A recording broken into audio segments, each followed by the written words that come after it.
Hey, yo, it's me, Pops Van Marmalade, and you're watching the Comics-Related Madness Network. Uh-huh. So come get some. CromCon. CromCon.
In a world where creatures of myth and legend exist, a covert task force is charged with keeping humanity safe from supernatural threats. And when young Nancy Moon stumbles into the eternal battle between good and evil, she finds...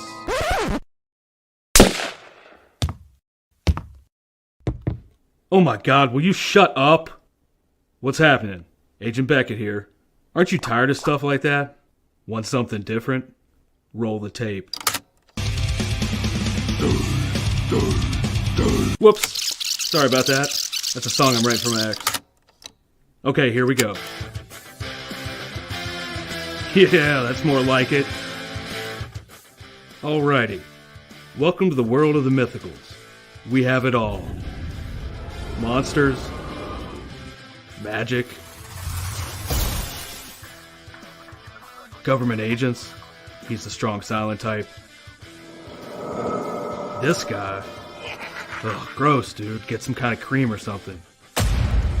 Lots of 90s style action. Pew pew pew. And that strong female lead alluded to earlier. Not to mention a dashing field commander with a great sense of fashion. Look at those glasses. South River Studios presents The Mythicals, Issue 1. Buy it, if you dare. Ugh, will you can it already? How'd you get free? Now beat it before I lose my cool. So what are you waiting for? Sign up today. Like right now. Sign up today on Indiegogo. Bringing you sex, sass, and style. Buckle up and unlock your imagination for a fun adventure with these death-dealing dames. They sail the galaxy in search of spoils. The most dangerous acquisition, and the most fruitful, are the legendary Splinters of Yggdrasil. The Splinters are magical artifacts forged from the Tree of Life that wreak havoc on the universe. The missions are perilous, but the bounty is glorious. Enjoy our hyper-fictional wonderland. How is a pirate ship sailing through space? 'Cause magic. How do they heal so quickly after battle? 'Cause magic. How are they able to communicate through jewelry? 'Cause magic. It's all about the characters. Abo, rough, robotic, ready.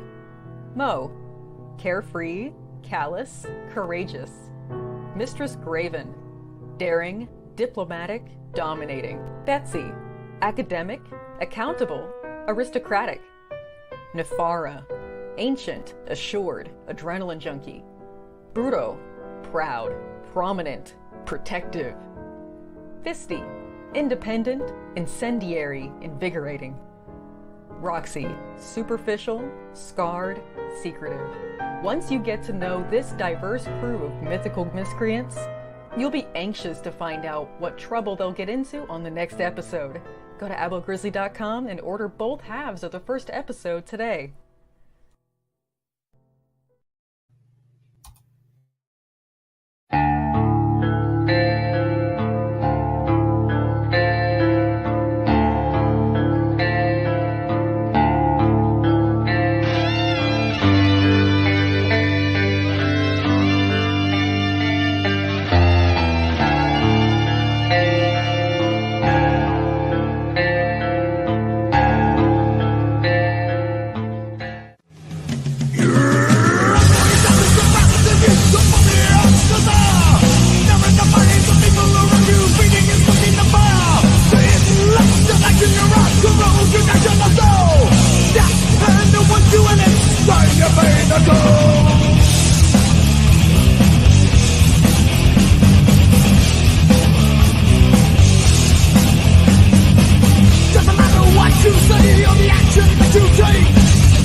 The original intention of the film was just for my personal use, but I thought with it being such a unique thing that I'd like to offer it to anybody who wants to see it.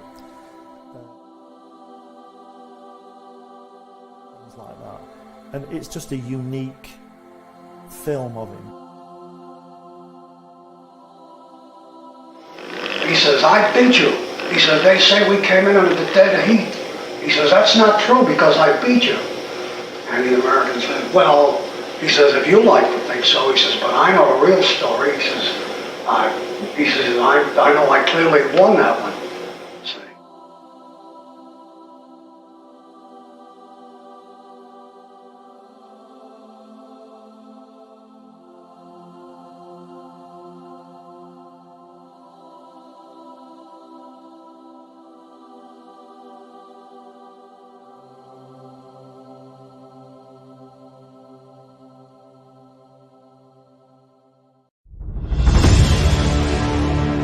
America's southern border has become a war zone.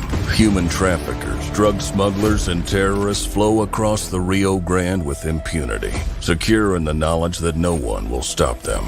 A distant federal government lectures Americans on their privilege while punishing overworked Border Patrol agents who were helpless to stem the tidal wave of invaders and determined migrants. Second-generation Cuban-American Marcos Zamora is a military vet, more patriotic than most Americans. No longer able to ignore the chaos at his doorstep, he acts. Joined by his best friend Gus, they hit the border every night, saving lives while stopping violent drug cartels and other opportunists. The government reacts with fury at Marcos' attempts to preserve American sovereignty, deploying the full might of their enforcement agencies. But Marcos understands that the only thing the rich and powerful fear is bad publicity, and he records every encounter. Whoever he is, this private American must be stopped. Illustrated by Richard Bonk and written by Eisner winner Mike Barron, Private American is his version of Captain America, and maybe a little Punisher, taking part in this ongoing, violent, and very real battle of good versus evil in the war for American sovereignty. Grab your copy at theprivateamerican.com. We have a secure border, and that is a priority for our administration.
Hey, yo, what's up? I know, just 15 minutes of ads, but we weren't quite ready yet. So We are now. I think you know why we're here. It says in the description. Look, Lucifer ain't funded yet, yo. We need to get Ed Gein funded. At least closer. Come on. Yeah, man, that shit ain't right. That shit ain't right. You know that shit ain't right. We absolutely need to get this book funded. So we're gonna try and get this book funded in the last hour. Well, not the last hour. Last hours. But yeah, there's 5 hours left, but it's the middle of the night, right? Yeah. When this ends at 3 a.m., ain't nobody gonna be awake. So I'm trying to tell people now, please like, reshare. It's pinned at the top of the YouTube chat. I'm gonna drop it out here in all the chats. You know, actually, I think I did, but I'm gonna do it again just because. Ed Gein, Demon Hunter.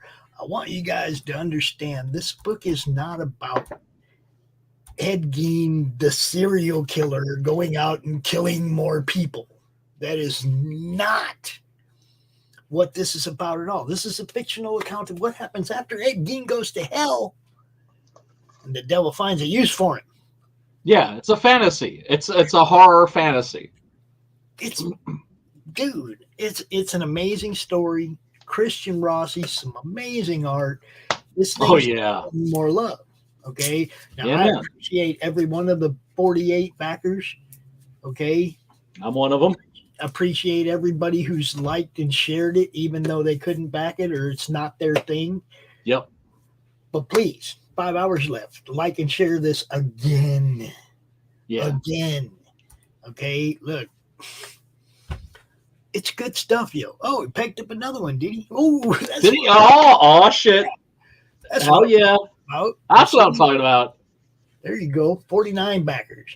And I backed this book and they wouldn't take my money, so I gotta send him money separately, but that's 50. Okay.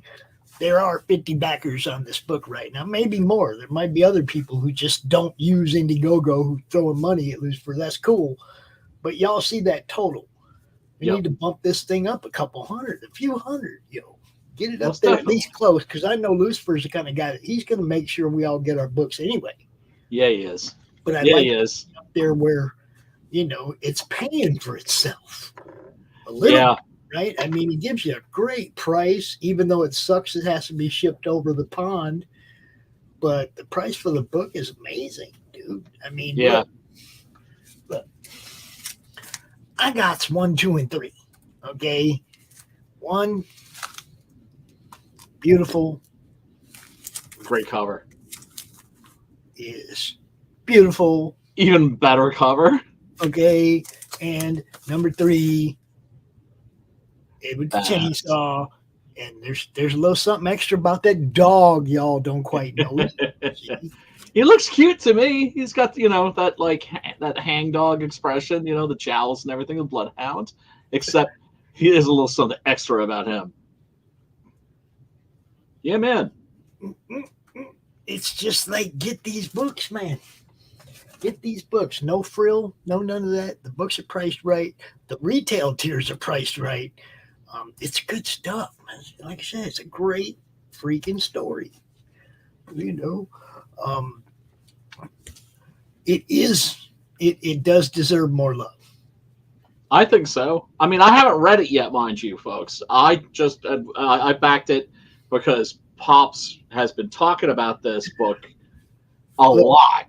And then we had Lucifer Storm, the author, on the Horror Movie Club, and he was an incredible guest. He was on to talk about Deranged, which is like the most faithful movie about Ed Gein. That was just last Tuesday, too. You can go watch it. Yeah, man. Last Tuesday. Yeah, and he was a fantastic guest. I mean, and he went deep, He's somebody who really... he's somebody who is somebody that knows a lot about storytelling. Somebody who is a genuine, bona fide, hardcore horror fan, for sure. When I first started promoting him, I had no idea that he was such a decorated writer over there. Yeah. In England. I had no idea. He has his bona fides. He's he's an exceptional talent, and Christian Rossi also.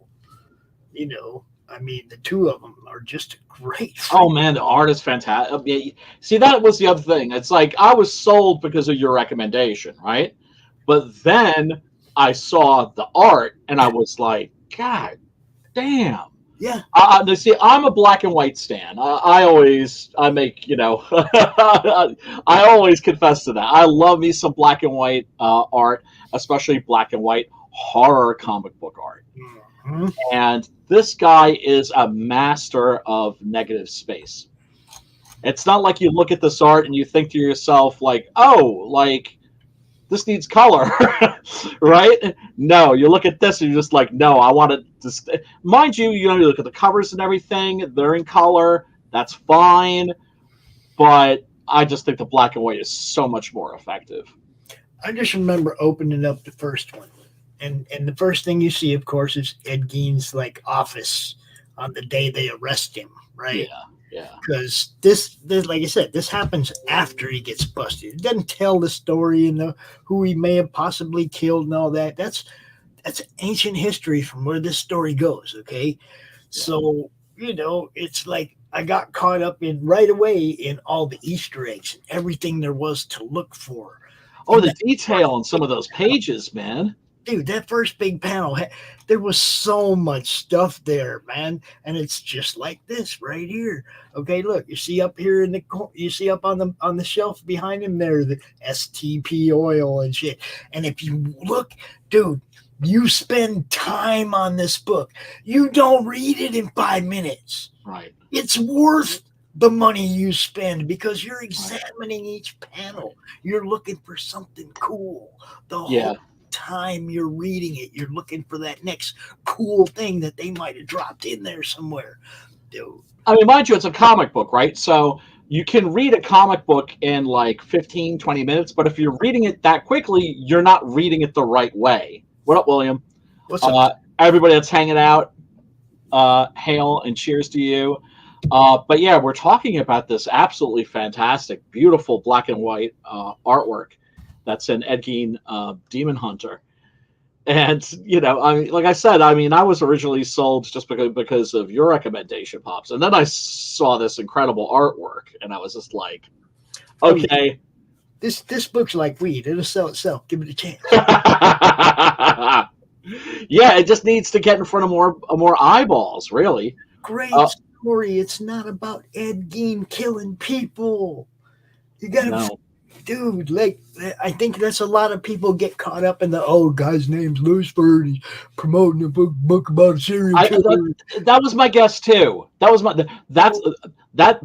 was my guess, and then also like what ID was saying the other day about like how it was like Ed Gein, Demon Hunter. Oh, like, you know, it's like take a historical figure and then make them a vampire slayer or whatever. And I could see why that would turn him off. But it is a descriptive title. It tells you exactly what you are getting. It tells you what the story is. But it doesn't set you up for the why he gets appointed as a demon hunter, what his job is after that, and whether or not he can actually pull it off, and why he's in hell, what hell is like for him. We get a little bit of that too. Look, this story is so worth it. I like that. Okay, look, $17 total to get it shipped to me. Okay, there's some books out here that cost more than that, not counting the shipping. Okay, so, you know, well, look, he's really working with people on pricing. He's trying to make sure that it's affordable, that it's worth it for us to have these books shipped. He's putting 3 and 4 in the same campaign. Yeah. Okay, 3 and 4 in the same campaign for you so that you can get them at a reasonable price, shipped together as opposed to shipped separately and having to pay shipping twice. He's really trying to work with the fans, man. Yeah. As you don't understand, dude is his heart's in the right place. He's a great writer. Dude, it just deserves so much more than it's getting. It really does. It really does. And mind you, I'm saying that and having not read it, because I'm just looking at this and I'm just like, I can't wait. I can't wait to get a hold of it. And also just talking to Lucifer, I was really impressed with that dude. Yeah. In particular, let me just share a real quick story about how he went to a convention. This is just, to illustrate how much of a long gamer right homeboy is, right? He went to a convention. This is across the pond. This is in England. And I guess like his agent or whoever was responsible for setting shit up done fucked up. And he gets there and he has a bunch of merchandise, but he doesn't have a table. So, you know what homeboy does? He has a stack of comics with him that he was going to sell. He starts handing them out for free. That's what I mean. That's what I'm talking about. He's trying to make it affordable. He's trying to get books in people's hands. Yes. That's what he cares about, is getting books in people's hands. Yes. And look, I read the first one, and the first one was so good and left me on one of those Sons of Anarchy cliffhangers, one of those left turns right at the end of the book where you went, what? No fucking way. That I've had 2 and 3 sitting here, and I'm not going to read them until I got number 4. I'm not going to be able to do that, because if I read 2 and 3 and then I'm stuck waiting on 4, dude, you know what I'm talking about. Absolutely, man. You want to binge. You want to binge. Absolutely. It's so good that I won't read 2 and 3 until I have the whole meaning. Yeah, that tells you something. So, that's a ringing endorsement if I ever heard one. And you guys know I don't come out here and give reviews after the fact for people and stuff. I rarely do that, but it's, there's a few books that had just gave me that, you need to tell people what you like. Berserker, Dan Shin. Okay. Oh to man, me, so much fun. That book was so fun to read, and all the Easter eggs, same kind of shit, right? Hail Dan Shin. Yeah, love that dude. You spend some time reading it. It wasn't a 10-minute comic book read. Look, guys, that's kind of important to us, especially with the amount that we're spending on comics now, that we actually have a reason to take the time to look at it. Give us extra. Give us stuff. Give us a reason to linger on that panel or on that page for a minute. Right? Make books that people are going to want to read again, where it's not kind of like, back in the Disney, you would go to the LCS, you'd come back with your stack of comics. And, most of them, of course, at that time in the 80s and the 90s being superhero comics, you'd read them and you'd be like, okay, it was a good issue. Right? But you want the ones that are going to stand out, that you're going to really hang out with and spend time with, because there's a richness there. And that's what this looks like to me. What's up, Pale Rider? What's happening, dude? Do me a favor, man. Drop the Ed Gein link all over the place, man. Yeah, baby. $1,000, over $1,000 away still. I can't even believe that, man. It just blows me away. I know. And here's the thing, folks. If you can't back, share the link, because really, I'm telling you, as an indie comics creator myself, that helps a lot. Yeah. It really does, and it doesn't cost anything. The biggest problem that we face as indie comics creators, I say this ad nauseum because it's true, is exposure. Like just getting people to know that we exist and that our books exist. Yep.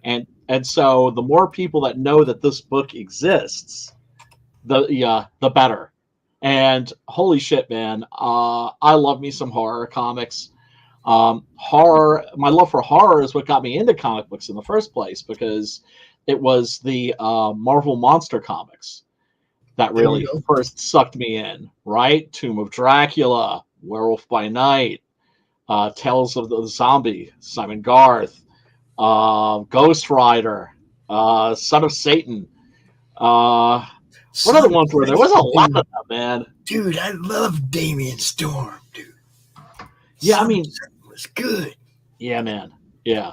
Well, I mean, look, a lot of those Son of Satan. Well, here's the thing about Son of Satan. Same thing with Ghost Rider. A lot of those don't really hold up that well, but then they hit a sweet spot. You know what I'm saying?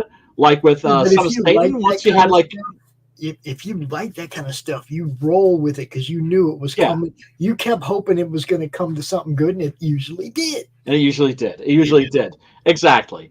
Like with Son of Satan, it's like once you had Steve Gerber writing and Gene Colan on the art, like that's when it turned into like a proper horror comic. Yeah.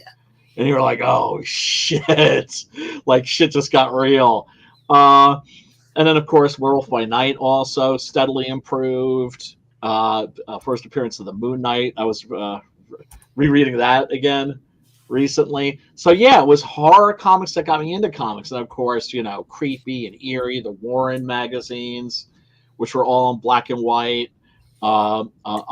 Monsters Unleashed. There were like man, like a bunch of the Marvel horror magazines were horror related. There's so many of them, I can't even remember all of them. Yeah, there was a lot of good horror magazines for sure. Vampire Tales. There was a Dracula black and white. Because of course in the black and white magazines those weren't published under the Comics Code, so they could get away with a lot of shit. What? IGG tripping tried to fucking IGG, man. That's the thing, you guys protect yourself from that shit. Make sure you put 0 in that tip. They already getting a fee from us and them. They don't fuck them. And you know what's so fucking shady about that is that tip that doesn't go to Lucifer. That doesn't go to me or any of these other comic creators. That's what I'm that saying. goes to IGG. You're good. They're just like, oh, we're just gonna help ourselves to a little bit more of your money. We're gonna milk it by putting in this automatic thing. And if you don't see it, we're sucking another however much money out of you we can get. No. Yep. Well, it sucks that we're stuck with them and that we're forbidden from using any other platforms. But that's just how it is now. Just until that shit changes. But whatever you do, don't punish us or Lucifer for IGG's fuck ups, because there's also a lot of shadow banned campaigns. You think, Pops, maybe this campaign might be shadow banned? No, because you can find it. Oh, okay. See, I don't know. But see, if you are having a problem with Indiegogo and whatnot, look, we got something else for you. You just trip right on over here. Just trip right on over here to luciferstore.com. Oh, yeah, that's right. Contact him direct. He'll make sure you get the books. Look. It ain't like Dude Don't Deliver. Yep. It ain't like Dude Don't Deliver. I got 1, 2, and 3 right here. Yeah. So basically, what Pops is saying is you're not going to have to wait 2, 3, 4 years for your books. Unlike certain people. You go wink, get wink, nudge, nudge. Say no more. And Homeboy delivers. Homeboy has a track record of delivering. Homeboy was handing out his comics for free, because he didn't have a space to sell them. So he was like, "Fuck it." And that's the other thing too. I should mention. You can go to luciferstorm.com and you can download the entire first issue for how much, Pops? $0. £0. Well, they're on the pound, right? They're not on the euro anymore. So anybody that's mad at me for promoting Lucifer's 3rd and 4th book when you only got 1 or 2, hush. Just hush. Yeah. You know what's You know what's up. Here's the thing. We're the kind of guys, we don't promote. Well, look, we'll promote like your book if you're running a campaign, but we're not going to go that extra mile, and we're not going to like recommend it unless like we've read it and we love it. Now, I haven't read it yet, right? Because I'm waiting for my copies, but I'm waiting for this campaign. And the thing is, it's like I know I'm getting my books. Yeah. And I suggest all of you, if you don't have 1 and 2, get the catch up tier, or go read number 1 and then get 2, 3, and 4, whatever you need to do. I think that's what I got. If you don't mind reading digital, go read number 1. Go read that shit now. If you don't like it, I'm okay, cool. But if it's not for you, it's not for you. Awesome. Okay, I thought it was awesome. I thought the art was awesome. I thought that the melding of these two minds to make this comic was the perfect combination. Period. I can't see anybody else doing what Christian did, and just like what Lucifer said, he's like, sometimes I send him stuff and he'd send me something back, and it was like he'd do this and that. I'd be like, oh, that's great, cool. It's like it was the perfect complement each other perfectly. Right, and a proper collaborator, because comic book writers who don't embrace the collaborative nature of the medium are basic bitches. Sorry, the people that are just like, hey, that's not what I wrote.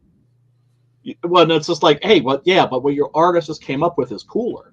Yeah. You go with the cooler idea.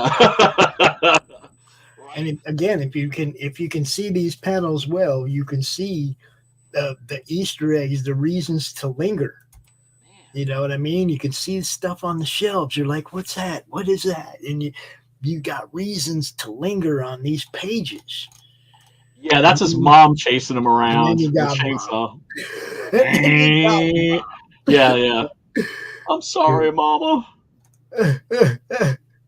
Yeah. And look, I mean, this is great. Oh man, this is great horror comic art. It's great. It's just a wonderful. It deserves, like I said, so much better than. I don't know. Have we not been talking about it enough? Well, look, I think part of it, I'm going to blame on Lucifer himself for not being out there busting his ass more, right? That he should be on more streams, et cetera, et cetera, et cetera. And COVID for over a week, he was out completely, Yeah, I understand. That doesn't mean I'm not going to still bust his balls a little bit. He goes on CromCon every month. He goes on a lot of shows. It was just right at the time when your campaign dips and you need that. Yeah, he was out, right? Yeah, so that's when I started pushing it more. And hey, maybe I pissed some people off because I was pushing it so much, but I want it to fund just like I do anybody else. I want your book to fund. Right. Okay? I want Lucifer's book to fund. It's that simple, guys. It's indie comics, man. That's. I mean, we're down for the cause, because you ain't getting any good shit from the majors. I mean, if you want, you can just go read Japanese comics, and Japanese comics are dope, right? But there should also still be a space for Western comics too. Jake's got a great idea right there. You see that? Ooh. Yeah.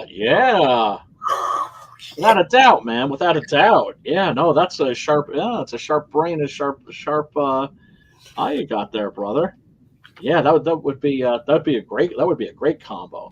I mean, I could see, also them doing a badass Evil Dead comic too. But yeah, if you catch this replay later on tonight, 1 o'clock, 2 o'clock in the morning, man, please, at any time you tune into this tonight, share out that link. You don't got to share out this show. I don't give a shit about this. Share out Lucifer's link in as many places as you can. Treat him like you would want us to treat you. We want to do this for all of you. Yeah, Look, man. I want y'all to succeed. Some of you dead set against me trying to help you succeed, but I want y'all to succeed. Yeah, man. Yeah, without a doubt. Without a doubt. It's and I understand why Pops does this. Like after I got like two campaigns funded on my stream, I got this like dopamine hit like a motherfucker, and I was just like, it's fun, dude. It's fun. Right. It is. Even if I'm not doing a stream and it's somebody I was promoting, I go to check on their campaign and I see that it just went over, and I'm out there putting that link up and funded in big capital letters above it, because that was what I was trying to do, was help that campaign get funded. Anybody that doesn't like me because I help campaigns get funded, or that's what I'm trying to do, or doesn't like Brian because that's what he's trying to do, y'all don't understand networking, comics, or business. Yes, and also the culture itself Do you know what I'm saying? I'm not talking about our corner of the scene. I'm talking about the scene as the wide, expansive thing that it is. That means people that we know, people that we don't know, people who are adjacent to us, We right? have so much power if we work together. Oh my God! There's nothing. So much power if everybody would quit fighting and work together. Yes, this is where the talent is. That's the thing, right? This is 100. I could tell just from the pages I've seen. This is 100 times doper than anything that you're going to get at your LCS. There's nothing in mainstream this good. Nothing. No way. Nothing. Nothing. Not art-wise, no, and not story-wise either, really, when you think about it. Just indie books that are in retail stores have good stories, but we all know the mainstream is playing on sensationalism. Yep, they're not interested in actually selling comic books. They're interested in just headlines. Outrage press. Outrage. Yep. Wokeness and anti-wokeness. And as anti-woke as I am, let's face it, anti-wokeness can be as much of a hustle as wokeness is, right? It's just like, what do you think they're making Robin gay? That's the Russell Jimmies, right? That's to get people pissed off and talking about their shit. Well, yeah, that's what I mean. The sensationalism, the fucking, we'll make a hot topic but the story. On to the next. The story doesn't mean anything. The story is secondary to the sensationalism. They're heartless. It's just like media. It's just like media stories, the news. The headline is all sensational, but if you actually read the story, you realize, that was kind of dumb. Right, because they know that 99% of the readers only read the fucking headline. That's why the headlines are often very deceptive. Clickbait. Yeah. Yep. Or if you go to like Snopes.com, right? Remember Snopes? That was the place where you could find out like what was bullshit, what wasn't. Now you go and the story will say like false, wrong, like, and then you'll read the description, and the description's like, yeah, basically it's true. Yeah. Because they know most people aren't gonna read any further. Right. Yeah. I mean, look, American comics mainstream comics are dead. Dead. We're trying to bring that shit back. Now, Lucifer, of course, is across the pond in England, right? And holy shit, have they given us some great comics in the past, right? 2000 AD, and then, of course, we went, American publishers went and just went yoink, yoink, yoink, and just yanked all their talent, right? Alan Moore, Grant Morrison, all those cats. He comes from that tradition. There are so many great people over there still, though. Yeah, waiting to be discovered. And unfortunately, there's no Vertigo comics anymore because I heard fucking Zoe Quinn and she fucking ran the thing into the ground and killed it.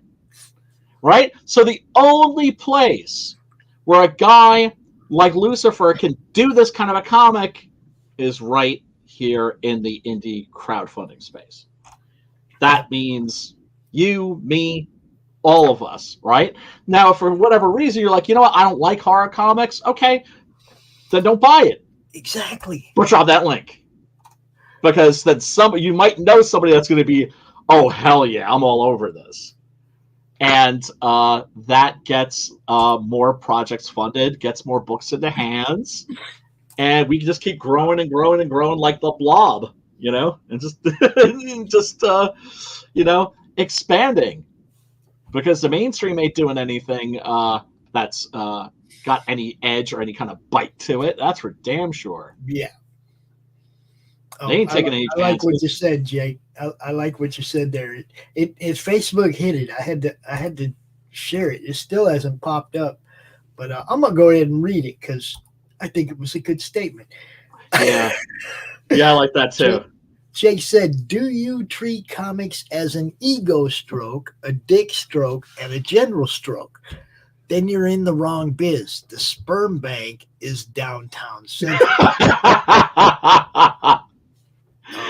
Bingo, man. Bingo. And he followed it up with, the irony is that one of the better American comics is made by a foreign duo. Yep. Look, there are so many people in indies that have great South American artists. Oh my God. Filipino artists. Holy shit, great dude. artists from all. Look at Pedro down there in Panama. Yeah, man. You know, it's like, Killing it. dude. There are so many awesome fucking people in this industry worldwide. You know how much power we have if we all work together, network together, help sell each other shit. I know. Look at it like a competition. Look at it like co-opetition. Yes. Come on. Yeah, man. And the thing is, it's just like, well, I mean, look, I'm somebody, I've never had a competitive bone in my body, but if you're going to be competitive in a cool way, right? In other words, be competitive like a Muhammad Ali or an Arnold Schwarzenegger, where it's like, I'm going to do so amazing that you're going to be busting your ass just trying to keep up with me, but then that's going to take you further than you ever thought you could go. And don't backstab and fucking, you know, whisper network and all that bullshit. Pick each other up. Look. Yes. I could have been doing this whole time just on my YouTube channel and talk some people into bringing their show to my YouTube channel. If you'll look, this show right now ain't just on my YouTube channel. It's on Brian's Twitter and Brian's YouTube channel, Brian's Facebook, and the Steel Token Comics group and the Madness Comics group. It's everywhere because I want to get as many eyes on this as I possibly can. This ain't about my channel. This is about everybody's growth and networking. When I have somebody else doing their show, it's on their channels and the madness and the different, you know, Twitch and Twitter and everything. It's not about one. It's about a network. Yep. Not about one guy, one thing, one nothing. Yeah. We ain't nobody if we're alone, yo. Nobody has nothing if you're all standing on your own little goddamn island. Come on. Yep. I mean, look, that's the big problem with the human race, isn't it? Right? We could turn this country into this world, this planet into a paradise if we all put our heads together and work together for a common goal. Of course, we can't do that because we're human beings, and human beings are fucked up, right? We're damaged goods, right? But what we can do is we can come together and as a movement, as a scene, everybody retains their autonomy. It's not like you're getting gobbled up by this hashtag or that hashtag, right? It's just everybody lifting everybody else up and everybody benefiting. That's the way it was meant to be. That's the way it should be.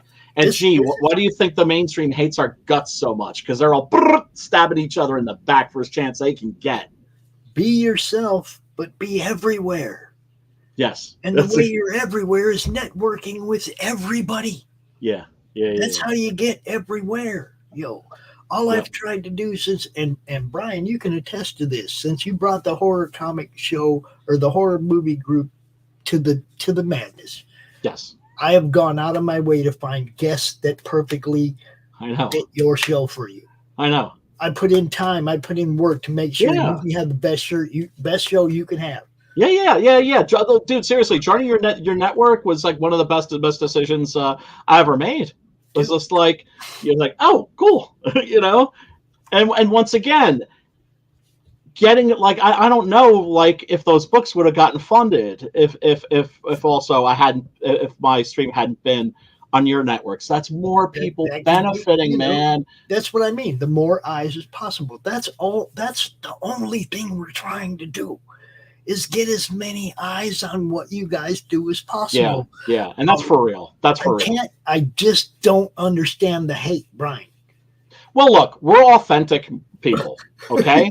and do you know what kind of people? Me, but don't hate what I'm doing. No. Because the goal is for everybody. Yeah, and look, and here's the thing: if you have a beef with this person or that person, and you're like, oh, well, I can't hang out with that person anymore because they're talking to that person. Come on now.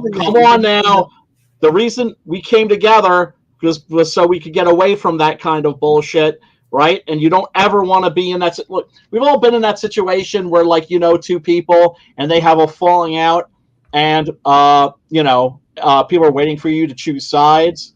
Well, whose side do you not go with? The guy who comes to you and says, "Hey, man, if you're not with me, you got to choose." That's the person you say adios to. And that's not saying that you don't go to your friends and say, hey, I'd keep my guard up around that if I were you. Yeah, sure. No, that's all fine. Everybody's going to protect their friends. They're going to protect their family from as it should be. Is not cool. Yeah. That doesn't look. I want people to know they can come out of my network, promote their stuff. Okay. I want them to feel comfortable being able to come out on the network and promote their stuff. I've had beef with people. People have beef with me. It doesn't have anything to do with promoting that guy's book. Yes. Okay. Yes. It doesn't have anything to do with that guy. Yeah. Okay? The gay offs need to stop, people. Yeah. It needs to stop. We know what's going on. We know what's going on. Okay. Platforms hurts the other 100 people that platform promotes. Yeah. Yep. That's all you're doing. You hurting me. I'm a fan, and y'all know I'm gonna keep doing this. I've been doing it for 3 years for free. Well, guess what? Now I'm obligated for the next year to do it because I have sponsors that have paid up for a whole fucking year. So I'm gonna be here, yo. Yeah. And then if you have somebody like me, and if you have somebody like me, and I sign up with your network, that's not like, oh, I'm your bitch now, Pops. Because I know I could take my shit and leave at any moment, and we would still be okay. There's no contractual obligation. Make anybody sign anything. I'm not trying to take anybody's content. Now, if you're with us when we go to Roku, you get your content added to the Roku channel. That's kind of awesome. It doesn't cost you nothing because you were part of our network before we got there. Okay, we're really trying to build something that's going to help everybody. And man, these speed bumps. I know, dude. Roll over. I know. But understand this. The reason I signed up and joined up with this network wasn't because I was like, oh, I need more eyes on my shit, right? Because I started that stream just as a way to make myself comfortable with streaming, because I figured well, what can I talk about in my sleep, or like with a hangover or something, like in horror movies, right? But the reason I joined up with the madness is because of you, sir. Is because I see you busting your ass promoting indie creators and the people that it's my life, dude. Yeah, it's what I've been doing for a few fucking years. And I've seen you get people's books funded. And I see that fucking big fucking shit-eating grin you get on your face when you get somebody's book funded. And now I understand that shit now, brother. Now, Jake, that's a dopamine hit. Jake, I'm sorry, bro. I thought you had a wrench all this time. I just hit you with the wrench. You go ahead and you drop your links, bro. Yeah, seriously, man. Yeah, he said he put this thing for bone meal, and YouTube hid that comment too. God damn. So I gave you a wrench. Hopefully they won't mess with your comments so much. Damn, man. No, unwrench me. What's he talking about? He said no. Unwrench me, damn it. I want your damn wrench, Pop. Stick it up your ass. You want to be the only unwrenched dude on the... Yeah, because if everybody has a wrench, then that doesn't make the wrench special anymore. You gotta make that shit exclusive, yo. I didn't want him to think that he wasn't. Oh yeah. Yeah, because that's another part of the whole thing is giving everybody a wrench so they can drop their links on every show we do. 27 shows. Absolutely. Absolutely. And also, the people. I've said this a billion times. The people that drop the links, and you don't have to be one of those people. You don't have to be Froggy. You don't have to be Felix Haas. You don't have to be like your own. Right. You can just do what I do, which is I'm watching Cecil's channel. Oh, I got a wrench. Let me drop some links. Right. Mm-hmm. And I'll hang out for however long and peace out.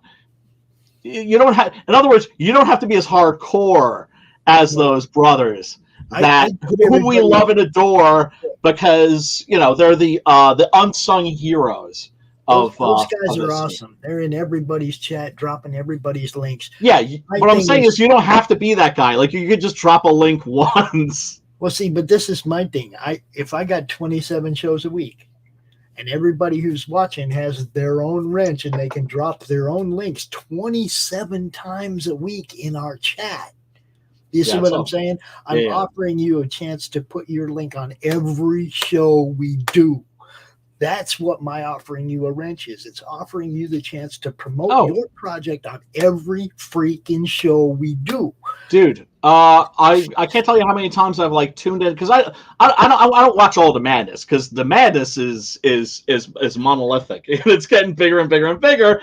But if I'm hanging out and I just happen to have I'm sitting down with a plate of food or something like that, and taking a break from my writing, and I turn on go to YouTube. Check my subscriptions and all that shit, and I see a show going on. I'll click on it, and I see like the trailer from my damn comic, like many times, and I'm just like, oh man, it's like you didn't have to do that, but I appreciate the hell out of it. It's not every show. No, but I've seen it a lot, is what I'm saying. Okay, like I don't tell Silverline you got to play all these. No, like I play, right? But I do ask them to play the sponsor, the people that have paid for that. Sure. They get played. Okay. Yeah. But the rest of it is what you feel like. Okay. When you're doing your show, if you see Worthy Chaos or whatever, and you want to play that ad, you play that freaking ad. It's there for you to do that if you want to. It's your show. Only, like I said, the only requirements is the people that actually pay to keep the show running. Yeah, we're going to play their ad. Laughing Rogue, London Gothic, Committed Comics, Critical Blast. Those guys keep the show going. Yeah, we're going to take care of that. But other than that, it's like it's up to the showrunner what they're doing. What's up, Shadow Hawk? What's happening, brother? What up, Shadow? What up, brother man? As usual, we're on 8 different platforms. So you got Jake, you got a few other people out here too. Shadow, you just got to look everywhere to find everybody. I'm just going to drop a couple more links, see if we can get some other people in here with us. Lucifer, of course, is probably in bed. Oh yeah. Let's see. And about. Well, I don't know. Depending on how late we're out here, we might be out here when he gets up. He gets up pretty early. Okay, we'll see. That'd be great if he gets up and his book is funded. That would be badass. If he gets up and there's just some more backers, and that we came out and helped him. That's what we're doing, Shadow. We're talking about Ed Gein, Demon Hunter. It's got like 4 hours left, 5 hours left, something like that.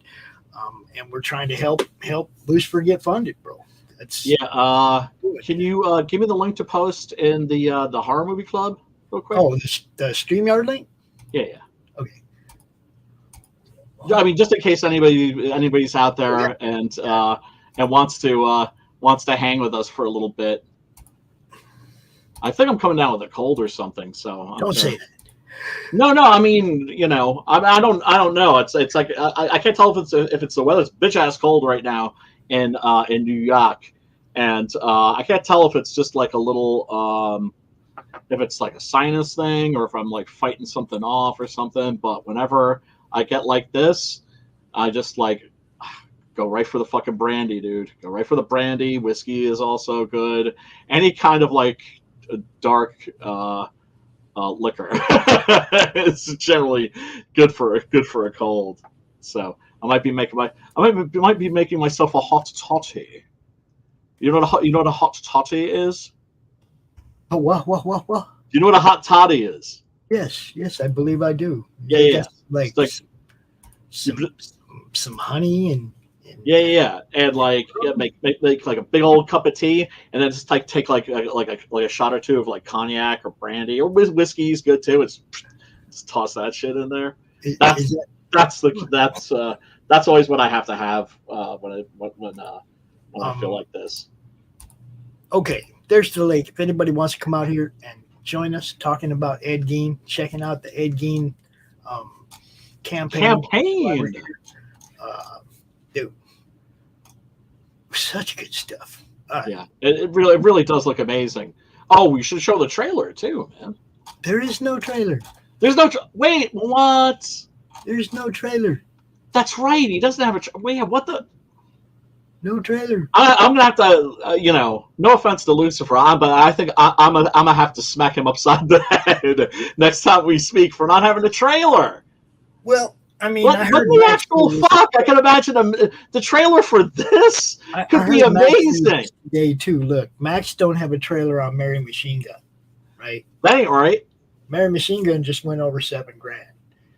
Max don't have a trailer on there, and I'll tell you why. He said, "Man, there's so many good trailers. I don't want mine not to stack up." Right. It's better not to have one than have a shitty one. That's a really good. I can't argue with that logic. That logic is pretty infallible. Yeah. But but here's the thing. I'm seeing the trailer in my head. Oh, what up, Jake? Hi there. Hey, you coming down with something too? It's not the Rona. I mean, I don't think it's the Rona. I think it was the Rona. No. I've had 2 rounds of that shit. I don't need another one. I'm about to come out with something. God damn, man. How you doing tonight, Jake? I'm currently living the American hours. As you can see, it's 5 o'clock here. So yeah. Okay. Yes. But yeah. I thought about making a trip here before I disappear again for another 2 years. Have you been shy when it comes to social media? Oh, I quit all of them. I just nuked everything. You're one of those. Yeah, I've been living off the reservoir for the better of 8-9 months now. It feels actually great, just not being up to speed with all the gay ops and all that. That stupid shit. Germany online has been such a detriment to the creative effort and the output that I'm following the example like Lucifer, just stop communicating altogether and just go off the grid. But that too has its detriments if you're making your business online, of course, which is one of the sad things about his end of these things, because he doesn't really get the attention that he deserves so much, because I know the guy personally and professionally, and he's a horrible human being. I have nothing but good things to say about him. Love Timothy. Yeah. Yeah, look. When I got to talk to him, he was struck me as being very authentic and thoughtful. And it's amazing, man. He's somebody that I understood immediately. This isn't a guy that's making a horror comic, because he's I want to make a comic, I guess. And what's popular now? Horror, maybe. Right? It's no, you can tell that this is a story that actually came from the heart. Mm-hmm. He's one of those examples that don't do it for the exploitative element.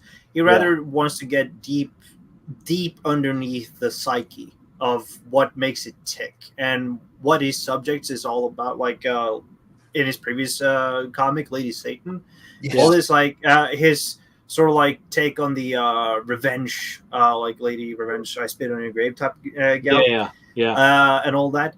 It seems like the way that he not only embraces it, but also pays tribute to the genres that he pulls from, and the whole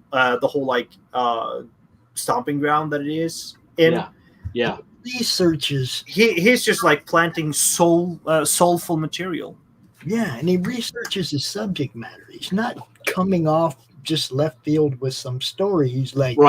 That would be a wacky idea. Here, let me do that and do zero fucking research. See a lot of shit like that, man. This is obviously not that. When we were talking about Ed Gein, it was just because rather than explain, I was actually going to do research. And, not that I didn't know who Ed Gein was, I did, but I was going to do a little bit of research just so I could, explain to the audience who this person was. But then I thought, no, fuck that.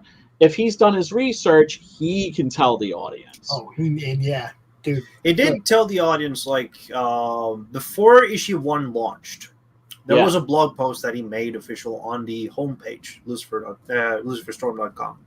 And in that blog, he described his reasoning for picking Ed Gein as a subject matter, and that it wasn't to offend, wasn't to do anything right by the real person.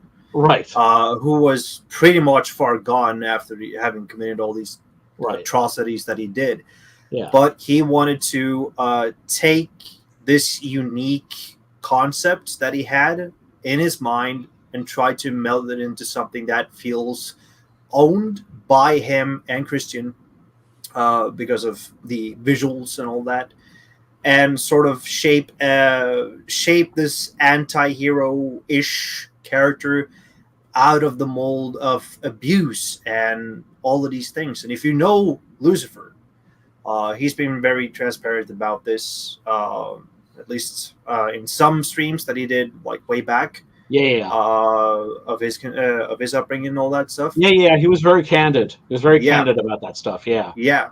And then you understand exactly where he's coming from, and you understand exactly why he creates this, because he wants to, as the slogan is on both on the campaign and for the book, he wants to create art that disturbs the comfort and comforts the disturbed, which is what horror is for. Yes. And the older I become, the more and more I become convinced. Like, I remember when I was in a university, a English lit major, one of my professors saying, like, when it came to the short story as a genre, right? Now, of course, you have multiple genres in that genre, but as a form, he said that he felt that the overall meaning of it was that it was ultimately about the short story itself was ultimately about loneliness. And the older I get, the more I look at horror, and I think to myself, horror is about childhood trauma. Yes, it really is. There is absolutely, like, all of the most successful stories, at least, have that element of childhood trauma. Like, one of the reasons why I think, what was the book called? I Love Monsters. I still haven't read that. No, but that book, I heard that's great. It's just chock full of this like undertone, even though it's very blatant in its way of it, like depicting the monsters becoming, and it's also like coincides with like not only childhood trauma as a whole with the horror, with the whole horror aspect. Sorry, tongue twister there. That's all good. There's also the feeling of being outside of the norm into it, so you don't monstrous. Really fit. Monstrous. You don't feel you're fitting in in one end, and you're feeling that and your feel of disgust about yourself. Your self-loathing and all this. Man. Then comes the trauma that is just like there's a lot of things that you project onto these characters, like the tragedy and the spectacle. Yeah, and I think that this book aims to hit more or less this with the way that the plot is structured, at least because Ed will get his by having his fight with his mother and all that. Yeah, he has to face all that again. Oh God, he has to face it all again. Look, this is over and over and over again. Lucifer is an award-winning writer, you guys. He's not just like some schmuck. He's not just some dude. His stuff's good, man. It's good, and it deserves at least somebody hitting that retweet, hitting that like, hitting that share button. It deserves at least that from everybody. Look, I share stuff people I don't want anything to do with, but I owe it to the fans to still share it, right? Or somebody, look, there's so many of these, like me and Brian were talking about earlier. It's like, it's almost to the point where everybody's attached to somebody everybody doesn't like. I know. It's so depressing. 2 degrees of disliking. It's to the point where you can step this guy off because he's working with that guy, and you really love that guy. Yeah, exactly. Or they can't work with you because you're working with that guy, and they don't want to piss off that other guy. It's all stupid, man. It's so high school bullshit, is what it is. Well. Here's the thing. As a kid, one of the first things I learned when I grew up was that the adult world that they sell you when you're a child doesn't exist. It's like Santa Claus. Yeah. That's all bullshit. What? What the fuck? Right? So people are like, this is high school shit. Fuck? So he's really in your heart, man. He's really in your heart, Jake. That's what matters. That's real enough. Oh no. I only reserve one thing. That's my erection. I do. I believe in the erection in the heart. I tell my kids that Santa's still real, and my grandkids, and they see it. They see it all the time. They know Grandpa ain't got no money, but stuff comes in the mail for Grandpa all the time, and I just Santa. Look, adults, we don't get it all on Christmas. Santa takes care of us all year round if we're good little boys and girls. Yeah, man. If we're good little boys and girls, we all take care of each other, yo. Yeah. That's Santa. That's the whole spirit of fucking Christmas right there, Yeah, I agree. Taking care of each other. Yep. It's all I've been trying to do since I started doing this. Emerald City went down. My friends didn't have a place to sell their books. I started doing online shows to help them sell books. Sue me. Yeah. Well, just, don't let it get to you. I mean, look, I feel stupid saying don't let it get to you, because how's it not going to get to you, right? All I'm trying to do is help you guys sell fucking books. And I've seen the same, like we were saying about Sim before, like somebody else that I've seen that's like paid a heavy toll, like a serious price for just being generous. Yeah. So then I understand that, like, that's the sort of shit that could turn a heart bitter, and you have to resist that. Don't let the motherfuckers this win. This is the whole thing, though. My bitterness toward life or anything like that. Look, I've been in prison twice for weed, B. I know, it's bullshit. Me. I still be trying to help people do stuff, man. If prison couldn't ruin me, this shit won't. Yeah. No, that's a very good point. Like my father was a little boy growing up in in World War II Germany. And when he didn't have power for like a week, I was like, dude, you didn't have power for a week? He was like, dude, I've had bombs drop on my phone. I got to talk to this guy because he said he's getting ready to check out. Look, this only has a couple hours left. Myself. Yeah. It's not my project. It's my friend Lucifer. He lives in Great Britain, and it's 4:00 in the morning there or something. There's only a few hours left in this. I just wanted to make sure that people knew that, because it's going to end really early in the morning here in America, like 4 or 5 o'clock in the morning, and nobody's going to be awake when it's over. So we wanted to come out and tell everybody, this is your last chance to get on board. Last chance, fools. Last chance. Trade paperback right here. And I was checking this out because I want to make sure everybody understands the pricing involved here. Okay, first there's retail tier for 3 and 4, $43 plus shipping for $10. Okay, right there, $43 plus shipping for $10. That's that's pretty good for a retail tier, right? Less than $5. See, I think I backed the wrong thing. I think I backed the trade paperback is $24 plus shipping, and that's 1, 2, 3, and 4 all in one trade. See, I backed Ed Gein issues 3 and 4. So is that it? Just issues 3 and 4, or is that the catch-up tier? Yeah, I don't know. Did you get the catch-up tier? I don't. Lucifer, goddammit, man! How did you not? Could you have possibly made this shit more confusing, or am I just like? Catch-up bundle right here. Which one? Okay, let me see. Wait, let me. change screens. Which one do I want? Print, catch up. And print. Okay. All right. Motherfucker. There. Trade if you wanted to trade paperback, then it's 1, 2, 3, and 4 right there. Okay. All right. Because I really do want to check this out.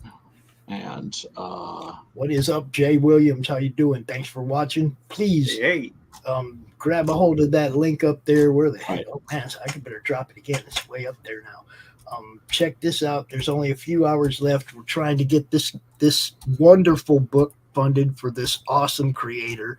You know what's up right here. Come on. Ed Gein, Demon Hunter. It's not about Ed Gein's life. It's about Ed Gein after death. Fighting demons. Hunting demons. Let's carry this to 100% so we can give him morning wood, okay? Wake up 8 o'clock. Sharp. Yeah, man. Oh God. Standing at attention at full mast. If I could get everybody to share this out and stuff, I'd stay out here all night trying to get this thing funded. If I knew I could get everybody. Oh, Brian just kicked himself. Well, I'm sorry, Brian, for my ASMR session, but the next 20 minutes are going to cost you. He's like, oh shit, I gotta back this. I went to try and fix it, hit the wrong button. Gone. I've been there. I boomered myself out of my own. Well, you did create an 8-second stream the other day, so yeah. Was that hilarious or what? Both of you clicked the same time. Is that me and James? What's up with that? It's like he turned it on and I turned it off because we were backstage and he goes, "Go ahead, Pops." So I went, "Okay, I'm going to start it," and he had already started. It's like having 2 fingers in one switch. God damn it! Welcome back, bud. Okay, well now I can tell the problem isn't with Lucifer; it's with me. I think I got Dane parameters or something like that. Let me see. All right, if I can. All right, So wait a second. I think I may have ordered 3 times, possibly. You did what? No, I mean, what? I'm trying to get the tier that I want. Hey, 63. That's better. Where's the funny number? Where's the funny number? We just jumped up a little bit. Oh, did we? 52 backers, 1934. Hell yeah! We need 6% more for the funny numbers. Yeah. Now let me see. I may have to. Well, I'd love for Lucifer to wake up, pop out here, and see this thing up over $2,000 and on its way. That would be fucking amazing. With a couple hours Wake up, left. babe. The comic's funded. Yeah. It's such look. Like I said, the first book was so good that I won't touch 2 and 3 until 4 gets here, and I have 3. Like, I already have 3 physically, and I won't, it's like, no, I'm waiting until 4 gets here, right? Because the way, I don't know if you guys watch Sons of Anarchy, but sometimes that show. Yeah, you were saying about the cliffhangers. No, it was like something would just come completely out of left field, right? But it would make sense, hopefully. Well, no, I mean, sometimes not until the next step. You were just like, what the and then you were. No, I mean, that's fine as long as then, it's not just what the fuck, just and then, like, the writer doesn't have any idea of where it's going. But knowing when, like, I mean, I'm addicted to writing in that 24-page format now. Right. Because I'm so used to setting up, like, a dramatic ending for each page, and I just love that because it works so well in a pulp serial kind of a way. And also, I've been locked out of my Kickstarter account for a couple weeks now. Okay? God damn, man! So I haven't. It was like these fucking things don't want to work. What happens is like it says, log in with Facebook, and when I click that button, it just gives me a blank pop-up screen. And nothing happens. But if I go try to type in my email and password for Kickstarter, it says log in with Facebook. It won't let me do anything, so I can't get in there, fill out surveys. I don't know who. I can't look at my list to see whose campaign's ending and coming up or anything. If I backed your Kickstarter, please get a hold of me. Don't use the email on Kickstarter or nothing. Just hit me up on Facebook or Twitter and in my DMs and let me know that I need to send you some money. Okay? Yeah, man. I'll remember. Just remind me. I'll know whether or not I backed your shit. Promise. I don't have to back all that. Here's the lesson that I learned. Folks, never click that fucking follow button. It makes you think that you've backed shit that you haven't backed.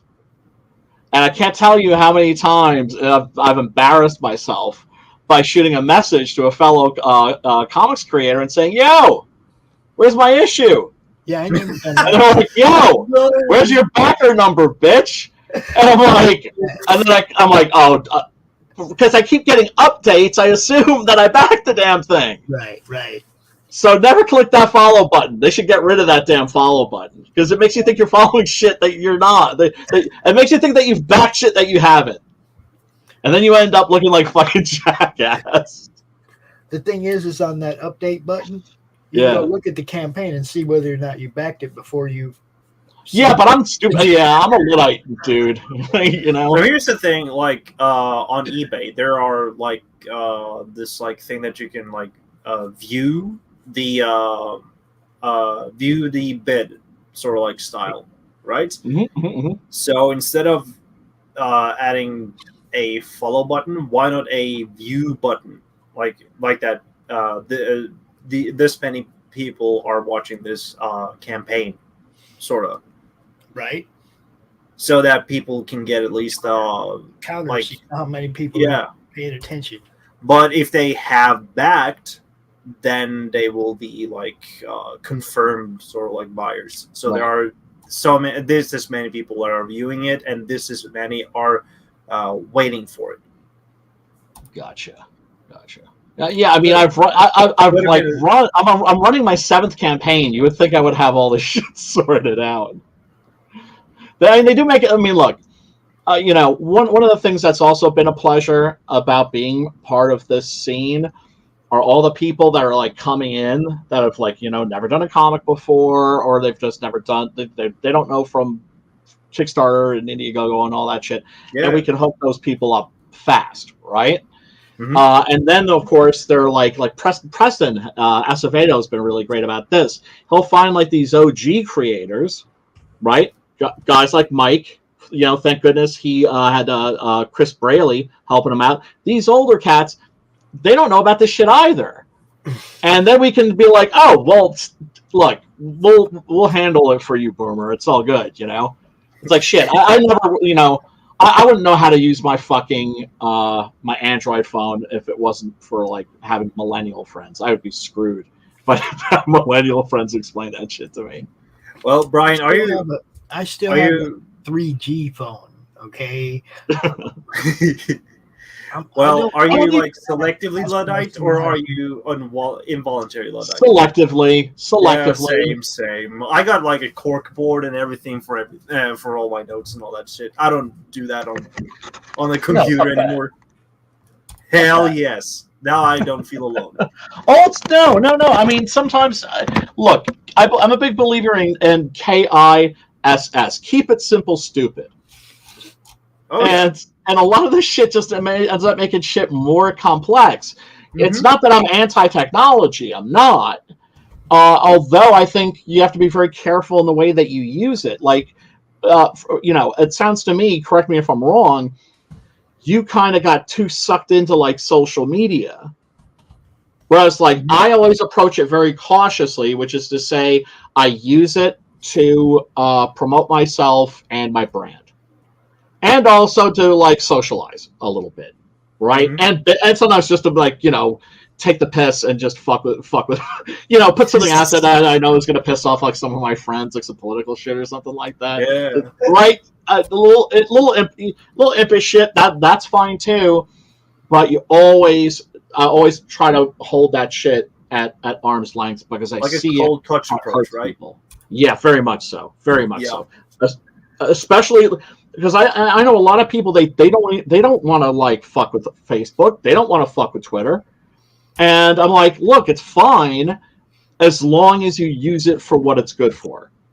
Facebook is good for like reconnecting with old friends, maybe people that you lost touch with, and you're like, hey, how are you doing? Right? I miss you, so on and so forth.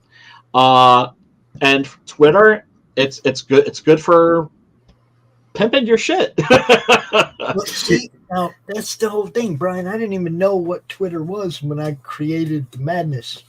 Well, I mean, it used to be that you could advertise on Facebook. But you see, that was just it. I figured out right away why they get, they come after you with that paid shit. Yep. Build a page, build a page, build a page. Then they start nailing you with, you got to pay for this. And if you want it to be seen, you got to pay for that. Yeah. You know what? Fuck that. I'm going to make a group. Yep. And we can share all the links and talk about everybody's shit all we want. And Facebook don't ever fuck with me about paying them anything. That's awesome. Okay. Now, my Facebook group is twice the size of my Twitter account. Okay, so, right. I mean, the whole thing is everywhere. I wish my Twitch would grow like that. I mean, it's game streams on the network, and my Twitch just sits there like, I'm the shitty stepbrother. Well, look, the more people that the more satellites that we attract, right? Like the more people that are just like, yeah, I'll share my shit with you guys. It's still my shit. Yeah. I can leave at any point, and they hopefully understand that we're not basic bitches, and I don't know if I could say I'm exactly mature. Mature would be the wrong word for me. I'm basically a grown-up monster kid, but I just RJ, get in here. Don't act like a pussy. RJ. People just get their fucking fifis. Just fucking. Oh, is RJ in the house? Love me some RJ. RJ's in the house. Okay. Get in here. Get in here. Oh snap! Oh, snap! Ooh. Is this thing on? He's got 1 million of them. Yeah, you're almost ready for the borscht belt, RJ. Man, that dude is killing it. I love that trailer that you showed with like all the books, or the trailer at the beginning of a stream where you just see all the fucking people that he's representing. Kozor, Incantessi, unbelievable magics, biblical. There's dude fiendish, right? He's just like, man. It's once again, it's like I always knew we were gonna find a way around these problems, and it's happening. And YouTube could shut us down tomorrow. Facebook could shut us down tomorrow. We'll still find each other. Yep. And look, that's the great thing about this network. If they shut us all down, we still have all the connections, and hopefully y'all still have your content, and we can still go build the Roku channel. We don't need them. They're going to be great. No, it'll be like whack-a-mole. That's like everybody goes to Rumble, and they're like, oh shit, well, we just like whacked them at YouTube, and now we got to buy that and then whack them there, and then but there'll always be something. And this is like someone like Hartley Fisher. I've been watching that American Horrors channel. It's fucking dope, dude. I'm telling you. And I'm like, yeah. Why shouldn't we have a comic channel over there on Roku? Yeah. No, it's a great idea. Yeah. It's a wonderful idea, and and also just how different everybody is, and how everybody's thing is their thing. Yes. Right. So it's not like something that gets homogenized under one label. It's not like once again like an amorphous blob that goes raw. I hate this word. Like Disney that just fucking grabs everything and then sucks the life out of it. I hate this word, but I love the diversity of the channel right now. I don't have a problem with the word. I have a problem with how the word is used. I mean, we got people. What up, RJ? Good evening, RJ. We got the game streams. We got draw streams. We got streams like Doc's little variety show on Saturday morning. We got the Tuesday morning brew with Laurie. We got the horror movie club. We got all this different stuff on the network. RJ shows are here twice a week. Y'all thought that was a joke in the comments? Say what? What? Y'all thought I was making a joke in the comments there? Which one was that? Wait, hold on. That guy? Go back. Oh yeah. Oh no! Why the fuck No, RJ. Oh no! Don't tell me that, brother. That's God's truth. Oh my God! Oh, I'm so sorry. I'm sorry, brother, man. I'm sorry. Show my T-shirt. Love you, Lucifer. That shit's ow, ow, ow. It's our gear stuff.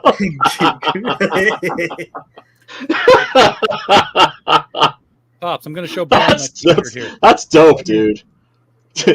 HR, ginger stuff, geeger stuff. Your stuff. It's a one-of-a-kind shirt. I mean, for those of you that don't understand, that's dope, dude. I would absolutely wear that. That's you need to put that energy. Yeah, man. Yeah, man. Charged absolutely. It's sexy. Yeah, man. Seriously, that's a punani magnet if I ever saw one. That is dope. What was that? Did you got that at a con? Did you say? I commissioned the artwork at a con, and I paid the guy, and I was like, "I'm going to put this on T-shirts," and he's like, "Wait a minute." So we worked out the deal. It's official. Yes. It can be put on T-shirts. This is just the only one I've made. So nice. One of a kind, collector's item. I wanted to see how it would come out, and then I had dude. I want that. I want that, and of course, Pops knows what I really want, right? You know what I need in my life. Well, first of all, I need more Pops Van Marmalade. That's one thing, right? Got to have more Pops Van Marmalade. Pops Van Marmalade in your day, it's like you can't have too much of like that and like Throg. Marmalade's going to work tomorrow on his new song. Okay. He did Comicsgate Pie already. And, okay. That was dope. But now that we've got the green screen working and he's had a nose job, so his nose isn't green anymore, so it doesn't look like he's got a big old hole in his head when we're doing the show. What is this marmalade? Inedible? I know, right? Good help is so hard to find. Definitely gotta eat that.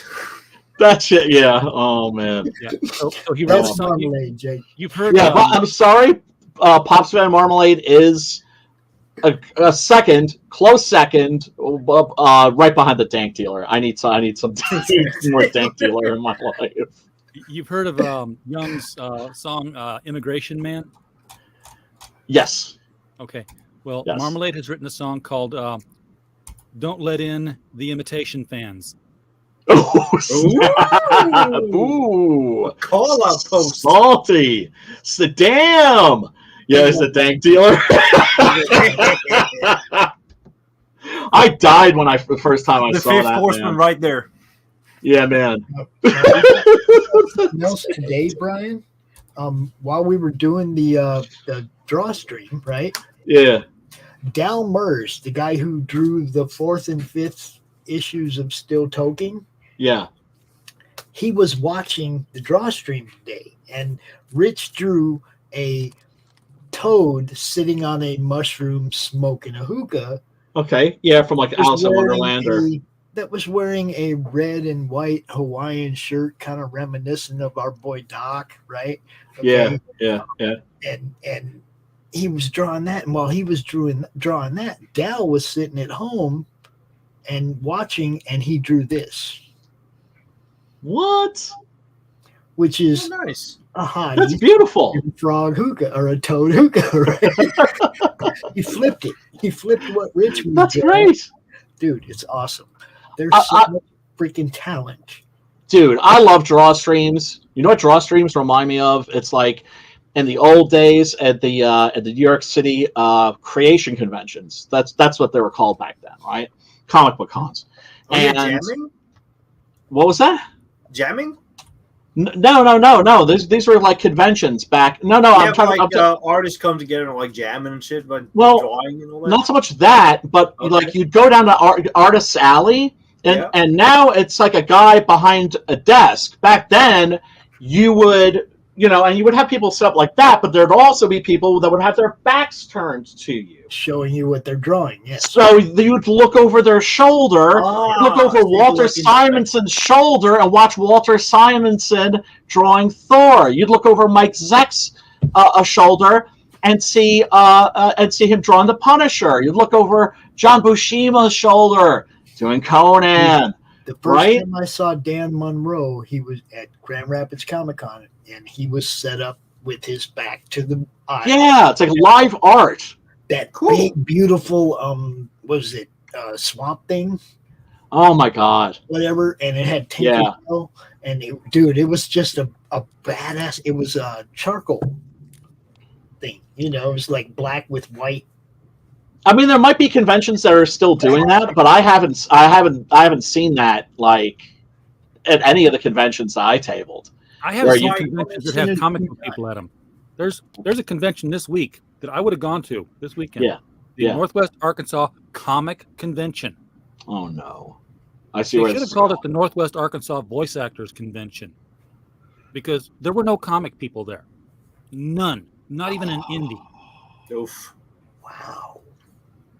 That, man, that's what I like about the East Coast Comic-Con. The East Coast Comic-Con, which is usually around the same time, a little bit after, obviously, the New York Comic-Con. It's right across the bridge in New Jersey. And what I love about that convention is that it's small, but it's 100% comic books. That's what I want to say, though, RJ, is there like a website for that Comic-Con or a Facebook page? Yeah, is there some place where we could tell them to fuck off or eat a truckload of fans? What the paying fans' response to no comic people being there was? That's a disgrace. You see what I'm saying? Because I'm a comic person, and if I see Comic-Con and I go, that's false advertising. Oh yeah, no, you would have a legitimate lawsuit there. I'm gonna be mad, want my money back. Yeah, man. Right? Yeah, does this look like I paid? When I paid for this, did it say Funko Pop sale? Yeah, exactly. You see what I'm saying? It's that's I put it in the private chat. Pull it up and look at the guest list. God damn, man. Okay. That's so sad. Not as sad as my LCS not selling comic books anymore. That shit hurt. Did it turn to cardboard crack? I'm sorry, what was that? Can you repeat yourself, sir? Cardboard crack, Magic the Gathering and shit? I walked into the place. What I usually do is after a convention, or if I have extras after a campaign or something like that, I take that shit to the LCS and go, hey, how'd you like to have some comics from a local creator? And I'm not out to make money. I'm fine with breaking even and all that sort of a thing, right? Even if I lose $1 or $2, it would be worth it just to have my book on the shelf at my local comic book shop. So when I go there, I can see my book on the shelf, and also maybe get people's reactions, etc. And last time I walked into my LCS, I looked around and I saw anime figurines off to the left. Maybe some Gundam models. Went over to the right. A lot of action figures, Funko Pops out the ass. Magic the Gathering, Warhammer 40K, and finally I got up to the young lady at the front desk, and I was like, y'all don't carry comic books here, do you? And she was like, nope. I'm like, okay. I still left some free comics, right? I still left a pile of issue number 1, say, hey, you know what? Give these out to your preferred customers, right? Or maybe if somebody was like, ooh, a comic book, right? Is this printed backwards, right?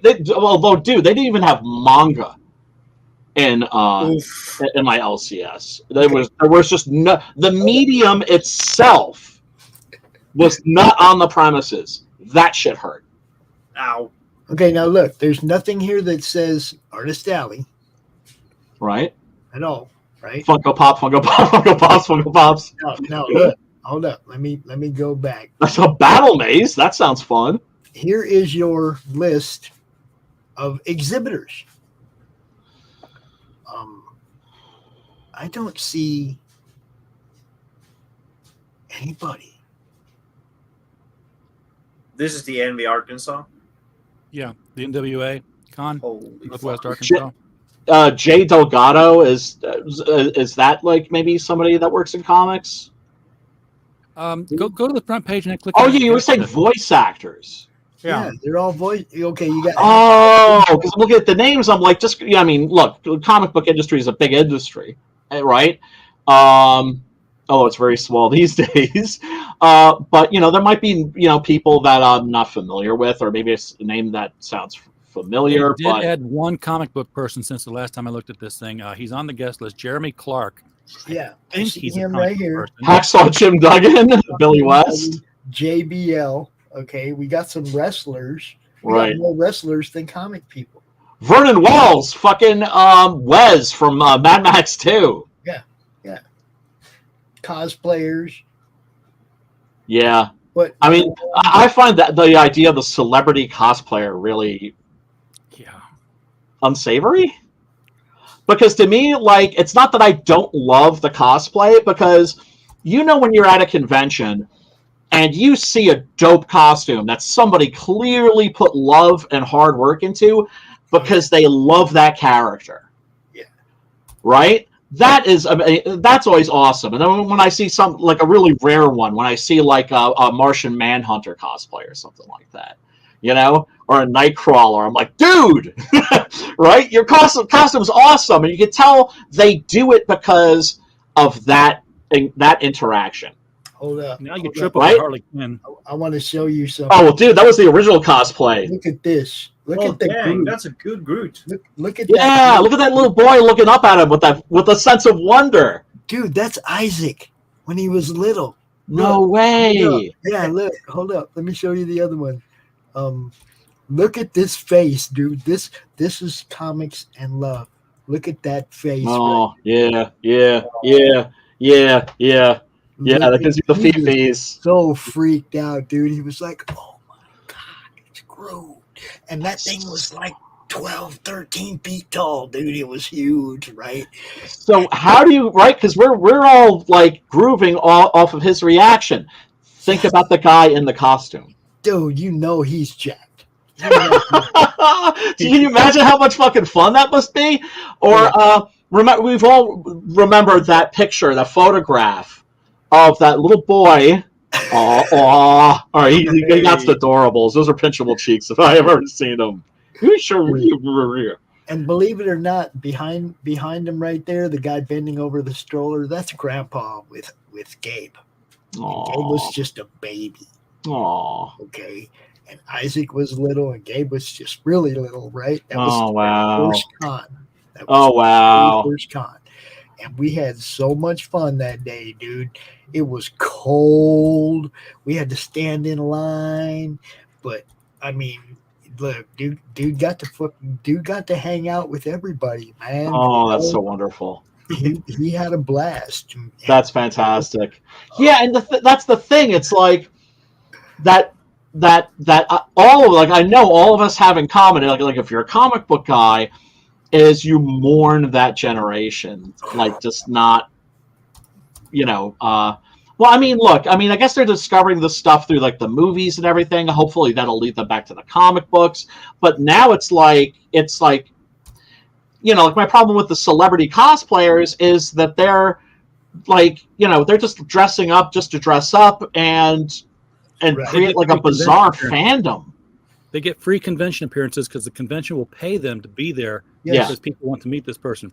This was 1989, before cosplay was a thing. Yes.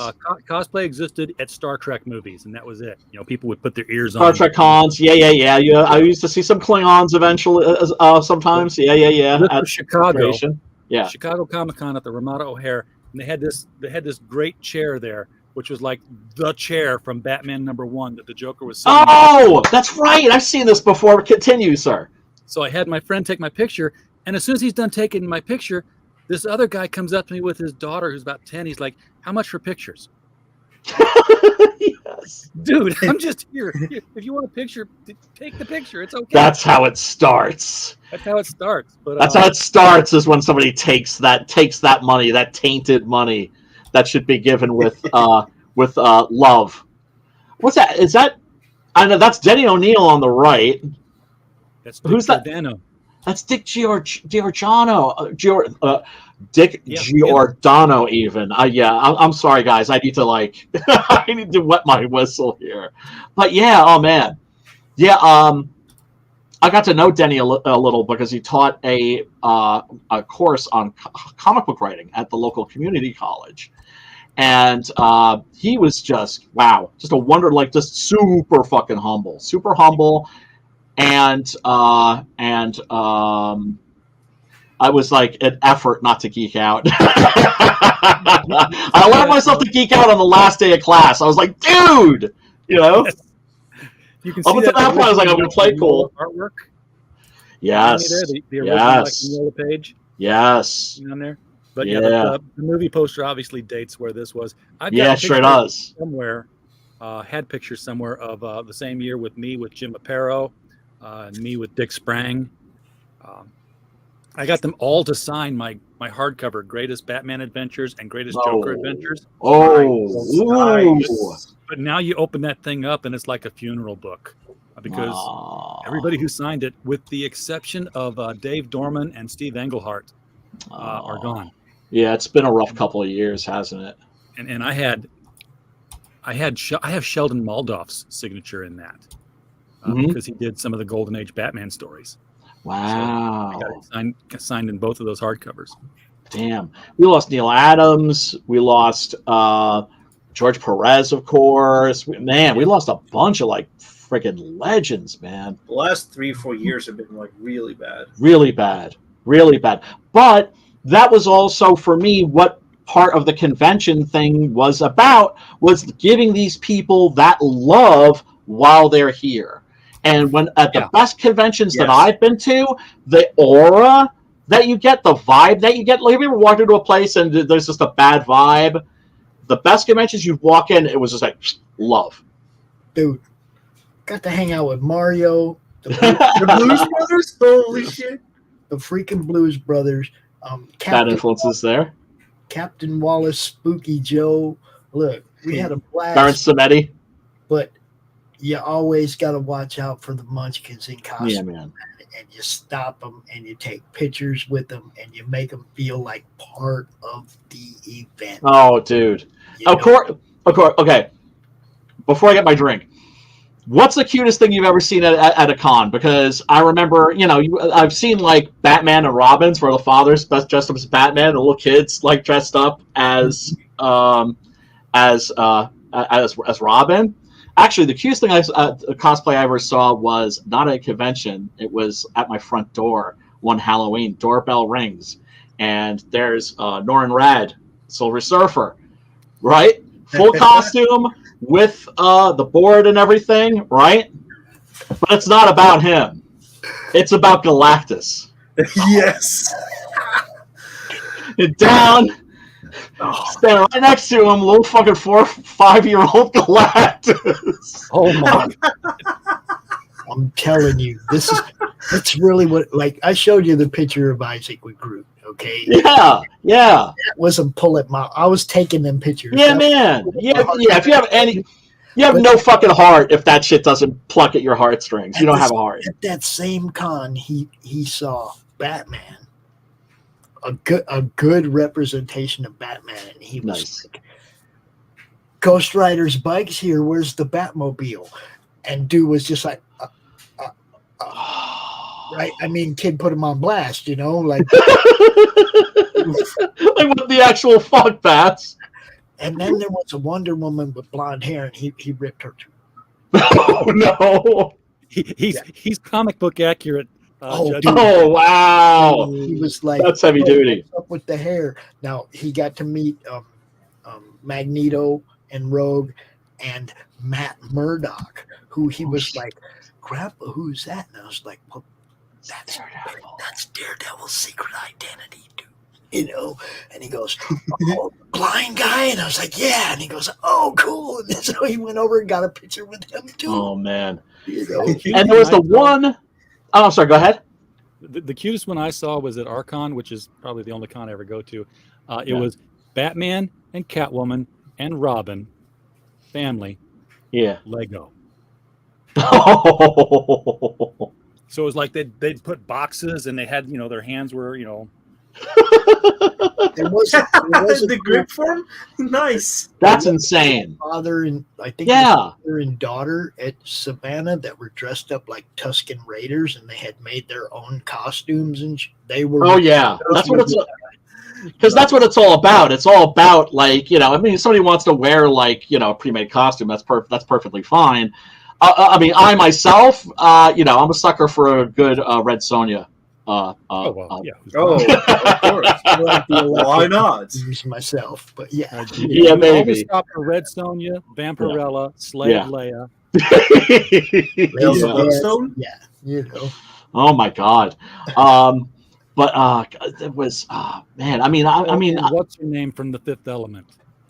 Yes. One of these late. Mila Jovovich. Yeah. There was a girl actually at the Chicago Con at C2E2 that came up to my table dressed like that, and I was like, "Honey, aren't you cold?"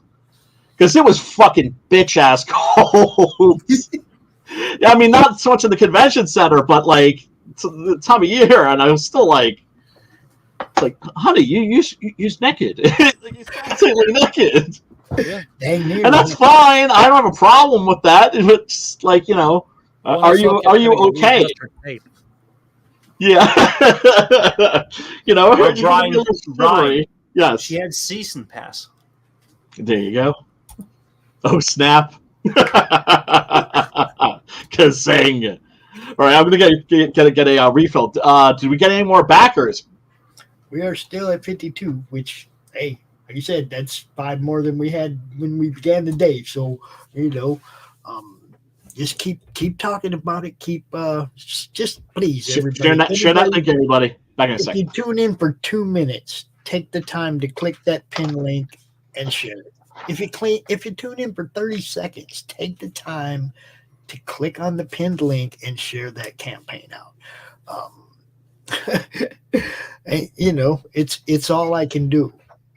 It's all I can do to help this, these campaigns get funded, is to try and get people to watch and to share and hopefully to back. That's, this is good stuff though. If you like a story that has like layers like an onion and you got to peel it, if you like art that makes you actually study each panel because you don't want to miss anything, this is your book, yo. There's nothing there's only a couple that I've read that are anything like this, and it made me take this much time reading it because I didn't want to miss anything. There's only a couple of them out there that have been like this. This one's good, at least number 1 was really, really, really good, and that just like gave me great faith for the rest of the story. What I've heard from Lucifer talking about it, I'm sure I'm going to love exactly where this goes, but I'm not reading 2 and 3 till I get 4 in my hands so I can read it. I just want to read them all once now. Reading book 1 was it was a treat, for a comic book fan. That book was a treat. So get on board, yo. You won't be disappointed. If you are, you can come out online and cuss me out. You can come out live on my show and cuss me out if you back this book and you don't. Listen here. Let me tell you something. This book sucks. I'm saying I will give you 5 minutes to come cuss me out live on the air if you back this book and you don't like it. Man, I'll tell you what, Pops. Martin Luther King holiday is killing me this weekend. Yeah, tomorrow in the mail. Yeah. You see this right here? I can see that stack of books, my friend.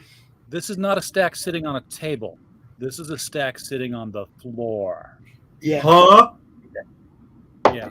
This is the stack of books that are sitting on the floor. Nothing doxing on here. There's no labels, just indications of what label goes on, like code, because I code things. RJ, how many is that in that pile? Let me tell you how many this is. We'll count. It's a 1, a 2, a 3, a 4. 7, 8, 9, 10, 11, 12, Give 13, me a 14, guesstimate. 15, 16, 17, 18, 19, 20, 21, 22, 23, 24, 25, 26, 27, 28, 29, 30, 31, 32, 33, 34, 35, 36, 37, 38, 39, 40, 41, 42. 42 comics. And which one is that, RJ? Kozor. And that's not counting this box. This box here, this one box. This box that says up on the side of it, right here. Yeah. Says up. That is about 100 comics, all in one box, going to Australia. Going to Australia. More company men or what, Kozor? Which for Kozor? Okay. Because he's bringing company men up here from Australia as well. Okay. RJ's handling business. Right, y'all don't know. You get on board with Critical Blast, he will make sure your books get where they're supposed to go. The first time. Right the first time. They're all going to go out this week because on the 22nd, the post office jacks up the rates again. So I'm in a race now. Oh, yeah. For all you creators, make sure you always keep track of future rate hikes so you know if it's going to cross over in the middle of your campaign and suddenly you're going to have to need more for shipping. It's going to happen every year. So, if you're taking 2, 3, 4 years to fulfill, your shipping costs are not the same anymore. And you're eating that because they've already paid you. Yeah. Brian, well, is that a Todd I smell? I'm sorry? Is that a toddy I smell? Oh, yeah. Some little Basil Hayden. Hold up.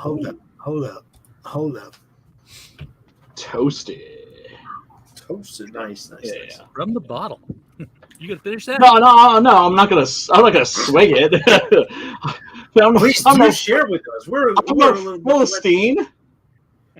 We want to weigh our whistles too. Come on, pass it around. I would if I could, brother. I would if I could.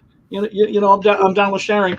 I'm actually, perfectly fine with swill. Well, not swill, but I'm perfectly fine with like Jack Daniels. But my housemate is like into the good shit.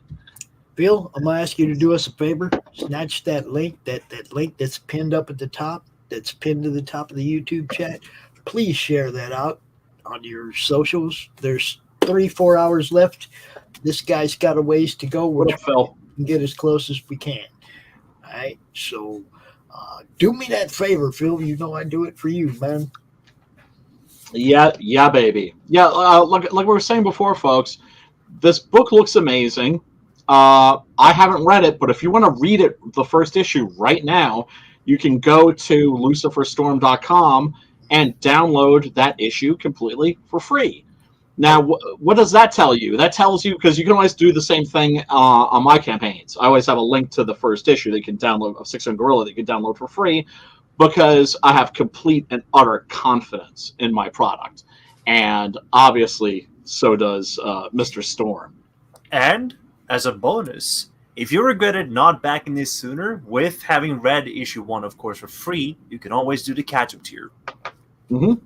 It's 6 a.m. in Great Britain, and I don't know if he's quite awake yet, my friend. Probably not. No, it's 6 a.m. where I'm at. It's fine. We didn't tell him we were doing this. We just decided to come out and do this because I knew it's the middle of the night. This thing is going to end, at like 3 o'clock in the morning here or something? Yeah. I mean, look, if he doesn't fund, that's fine. We'll get him, set up. He's still to relaunch. That doesn't even matter. He still fulfills. He still fulfills. Everybody who backs is going to get their book. That's amazing. Has he ever played any of his music on the web on the shows? He already has. I didn't know that he was a musician. I knew he was have you not heard him strum the No, sir. He's a really good banjo player. Holy shit! Is he really? Yes. Damn, as good as that guy that the banjo player that plays Rain and Blood by Slayer. Have you ever seen? Well, you can guess his inspiration. Okay. All right. I am. He's really into Murderfolk, if that suits you. Murderfolk? What is that like? Like the Tiger Lilies or something? It's like death metal, but murder folk. Murderfolk. Okay. All right. But I'm just wondering, like, do I know any other artists that are in that genre? Like Brian, have you ever heard Tiger of a group Lilies, called? maybe? Have you ever heard of a group called Hayseed Dixie? No. Hayseed Dixie is a bluegrass band that does AC/DC covers. Okay. Oh, and then there's Mexracy, which is like a Mexican Morrissey cover band, which is pretty who are pretty dope. I've actually listened to their music, and they're good. They're very good. Porque. I do believe that he has a couple of albums, Lucifer, that is, on the page. I don't know where. If you're going to be the Lord of Damnation that who's or going to torture you songs. for eternity, of course the instrument he's going to play is the banjo. Oh, well, of course. That's interesting. How did he get an interest in banjo music? Well, that's the thing. You never know the guy. I don't know the Lord, but he's a great artist, like musician-wise too. Damn, I hate people that are that talented. I was asking him, like, you know, are you just like a lowly writer like me, or can you like draw too? And he actually can draw. So I'm like, oh, fuck you. It's the age of the generalists. Just pick up whatever you want to pick up, and then man. Oh, dude, Renaissance men of the ages. I always say, you know what Ray Bradbury always said, which is jump off the cliff, build your wings on the way down. Yeah, I should take that to heart. Yeah, no, absolutely. So, I'm kind of like the Tony Robbins of the scene. Like, I'm great at like telling people, you need to go for it. You need to go for it. You're gonna try.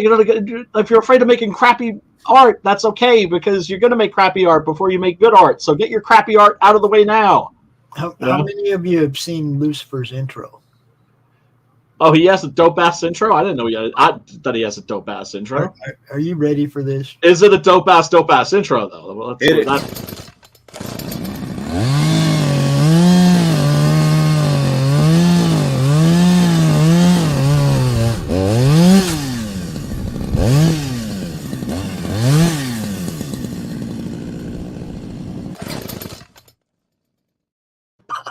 Yeah, it's dope. Yeah, it's dope ass. Up on me. Oh, that's great. That's awesome, man. He had that wonderful story that he told about meeting Clive Barker, who evidently was very frail at the time, and he gave Mr. Barker his book, which is a pleasure that I've had of like giving like my comics to like people that I really respected. Right. And Clive Barker would like stop the line and actually just like read like the entire thing and then complimented him on the book. You know, if Ed Gein is stuck in a circle of hell, his own circle of hell, where he just keeps like reliving like the most horrible moment of his life over and over again, that's like if Lucifer goes to the other place. Like that's the moment he's gonna be. He's gonna live meeting Clive Barker forever. Yeah. Impressing Clive Barker, getting like approval from a hero. You know, that's good. I want to thank Mike Murphy. Mike Murphy's out there pushing the book right now. He got a few other big ups, Mike. Retweeting it right now on yeah. Twitter. That's what it's about, guys. Look, a few hours left. Let's help dude get funded. Yeah, man. Yeah, man. Without a doubt. And that's what this scene is about. It's about getting worthy books funded. It's even sometimes about getting unworthy books funded. You know, it's like sometimes like somebody, I'll back a book even though I think maybe the artist isn't quite where they need to be, because I want to see them level up, because I want to see them evolve. And my God, man, I've seen so many people. That's one of my favorite things. One of the great joys of being in the scene is watching artists leveling up, like people who weren't that good becoming good, and people who were good becoming great. Mm-hmm. Well, see, that's one of the things about this. It's like, this cat, man, dude. When I read the first one, I was hooked. Okay, and there was, actually, I was hooked I was hooked promoting Lady Satan because that story's good. That's being held up, you know. Weird shit's going on with that. It's being held up, but Christian's going to draw that too now. What, is that stuck in like some kind of like legal hell? No. It's it's a matter of how elaborate the production of that book is in a way, because Lucifer does the whole book himself, and it's really demanding, like the way that he draws, in the way in like the because he's like the traditional kind of like guy, right? But who refuses to go digital in a sense. So, that's fine. That's fine. You can't. I mean, and he's like, he likes to pull off like amazing perspective drawings, but they take so much time because of the detailing. So he's one of those guys that's like good, but like takes forever. Yeah. I mean, I wish I was a much faster writer than I am. I can't say that I'm a fast writer. Well, I mean, yeah, I'm a quick writer, but I'm a shit drawer. I can't draw for other like a. If you have a shotgun to my head, I can't pull out a page a day. It's so bad. Oh, dude! Like I actually would like to start learning how to draw, just because I think that that'll make me a better writer. When it comes like to comics. Lucifer was doing Lady Satan, and then he had the idea for Ed Gein, and he got Christian on board. Christian went boom, boom, got it done, and Lucifer's like, "Oh shit, I got this other book that I ain't got done yet, but this one's done. Fuck it, let's do it. Let's get it out there." And you know, Christian just kept popping them out, boom, boom, boom. Now all four are done. You're not going to wait. That's fantastic. That's fantastic. I can't even emphasize enough. You're not going to wait for this. Back it. You're going to get it. Yep. You know. Yep. Books are unlike certain people. But that's the thing. As you folks, you know how you know that you're going to get this book. It's not just that like Pops has his copies, right? It's that, I mean, his goal is like what, 3K? Mm-hmm. If he made like 250K, you know, then you might be waiting like 3 or 4 years. Okay, then you might be waiting 3 or 4 years for your book. But all Homeboy is asking for is a measly 3K. That means you're going to get your book like that. I just look at it like it's really weird how that works out. Well, I mean, it really does kind of work like that. He understood his limitations with Lady Satan, but he also understood that he could get Ed Gein out right now. Right. Okay, because Christian was working. Yeah. And then he's like, "Hey, Christian, will you help me with Lady Satan so I can get that motherfucker out next?" You know. Oh yeah. It also proves that Dining Crow really does help. Yeah. Oh yeah. Well, and here's the thing: there have been people, because I mean, look, y'all know who the people I'm snapping on are, right? I'm not talking about. I'm not talking about. I'm not talking about like the bigger. Well, think of it this way, Jake. The biggest creators, like you're waiting like 3 or 4 years for your book. Okay. If their campaigns did like triple digits, you're waiting like 4 years for your book. But because I know there have been other people like Vaughn, for instance. It took. He was waiting forever to get.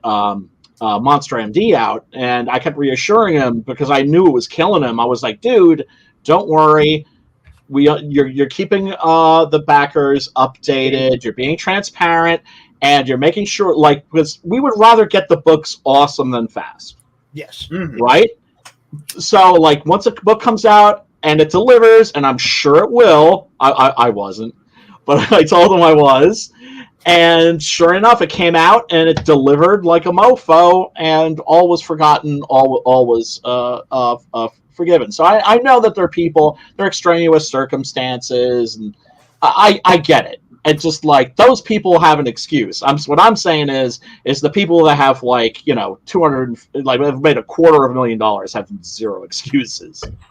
But see, Brian, I want you to understand too that what you did and what you do, and encouraging people like that when they start to feel the pressure, that's so helpful to these guys too, man. Is to encourage them to keep working at it. Don't worry about it. Keep your fans informed. Yes. Keep working the book. Keep showing the progress. And when it comes out, we're all going to be happy. Yes, and make sure. Yeah, and make sure. And it's cool to have a YouTube channel. Just don't make your books like like a keepsake that you get that from the YouTube What channel. I want to say is, if you're going to be a comic book creator, create comic books. Be a comic book creator. It's okay to promote on YouTube, but don't become a YouTuber, because then you're not going to be a comic book creator anymore, or you're not putting as much time into it as you probably should if you want to continue to get better and sell more books. There's always like, oh yeah, go on. No, go ahead, Jake. No, I was thinking about like micromanaging all these efforts that one does have to take on with all these like hats that you pull on from every now and then. You know, like you're pulling your writer's hat, artist hat, a lot of work, all that shit, and just like putting off aside some of that and unload it to channels that are more specifically dedicated, like the Madness Network, would alleviate that ail. The issue that I see is that people want to hog the mic, but do you have anything of value to contribute to the conversation most of the time? Likely no, because it's not edited. It's always freeform and just spitballing, and it's getting like scatterbrained as you go on further and further. But I think that should be left to hosts that are more like they have a red thread that they want to follow, and they want to like go they don't want to loop the conversation, all that stuff. They want to have like a tight format, despite having the availability to create long format content at the end of it. And so the trap, I think, is that a lot of people think that they could carry that thing themselves rather than having that Sisyphean task being shared with other people. You have to delegate. I totally agree. All of your work. Delegate where it matters, especially if it's done for free, because then you have nothing to complain about. Actually, then you can just shut the fuck up and then go right back to that coal mine and work on your goddamn book. Yes. Look, one of the things I noticed when I very first started doing this is I had some friends that were trying to create comics. They had day jobs. They'd come home from their day job and they'd draw or they'd write or whatever. Yeah. They'd have a little bit of time before they fell asleep to go on social media and try to fucking promote what they were doing. And it was like, okay, guys, look, I'm sitting here all day. I got this Facebook group. How about I help you guys promote what you're doing? So you don't have to worry about that hat. I got that hat for you, okay? And also, Pops, there are those that are not a natural conversationist. Like doing that on stream, it takes a lot of attention. And sitting doing the like concentrated, deep focus work that you try to do on the tablet or on paper, you can't do that shit while drawing, or very few people. Right. There are some exceptions out there. My friend Sean can do it. Joshua Campbell, one of my favorite artists, at least doing his graphic novel stuff. He can do that naturally because he can delegate. He can divide his attention on. He can bifurcate his mind like the aliens in like what was that novel, Childhood's End? Yes, by Arthur C. Clarke. These are aliens that could do literally like do two separate tasks at a time, but bifurcate their brains like that. But but people like that are like genetic freaks. They're like one in 100. Do you know what I'm saying? And they're amazing when you find them. But they're right in the middle of the spectrum. Probably. Maybe that actually might be accurate. Yeah, like in the silver lining of it. Yeah. But not everybody's a natural conversationalist. I know when I came on my first stream, I was wooden as fuck. Dude, there's so many people when I first started doing this that would come out and it was like they would freeze. They would do one or two word answers and question. You'd ask them a question, you get two word answers. And you had to draw them out. It's like pulling teeth to get them to talk about their book. RJ knows what I'm talking about. He's been in the same position where you have to actually run an interview. Then there's people that like Max. Dude, did you see Max this morning? No. I was like, Max, you want to talk about your book for a minute before we end the draw stream? Max rolled for 20 minutes talking about Mary Machine Gun without a break, dude. I didn't have to ask him a question. That was awesome. No, I mean, like Lucifer, for instance. At one point, it's like he's like, I don't mean to go on. I'm like, no, dude, please go on. You're the guest. That's why you're here. Is to talk and let us know who you are and what your book's about. And people are much more likely to invest in the book if they feel like they're investing in you. And look, if you have a persona, a good face, not pretty, but you know what I mean? If you're good at this, if you're good at coming out here and talking to the camera and interviewing guests like this, I'm the first person to go, hey, you want to do a show? If you got a show idea, let me know. I'll put you out there. Look, I gave away the Tuesday Morning Brew to Laurie Calcaterra because she's better at it than I am. Yeah, know your lane, dude. Know your lane. Yeah, no, I'm a big believer in that. I can't wait to see that thing that Margene and Sim are going to do. That's going to be fucking fun. Action movie show. It's going to be great. Look. Yeah. She and Sim were just like have like a really good synergy. And I've been having fun on the show off since Thomas started showing up and joining me and Dave on the show off show. That made that show more fun, you know. And ultimately, what does this all have to be about? It has to be about having fun. Because if you're not having fun, you're doing this shit wrong. And it's kind of like when I have like fellow comic creators, and they really treat making comics like a chore. And I'm just like, really? It's like, come on, like, dude, we're making comic books. How cool is that? How can you not be jazzed about that? How can you be depressed doing this shit? That's the thing for me. It's like, I don't want this to ever be work. I want to have exactly. Okay, I've been having fun doing this for the first few years. I'd like to go all the way out that way. Yeah, man. Having fun doing this. Yep. You know, I just want everybody to know that they can come to me. I'm going to help them promote their book. I'm going to try and network with as many people and get them on as many shows and stuff as I possibly can.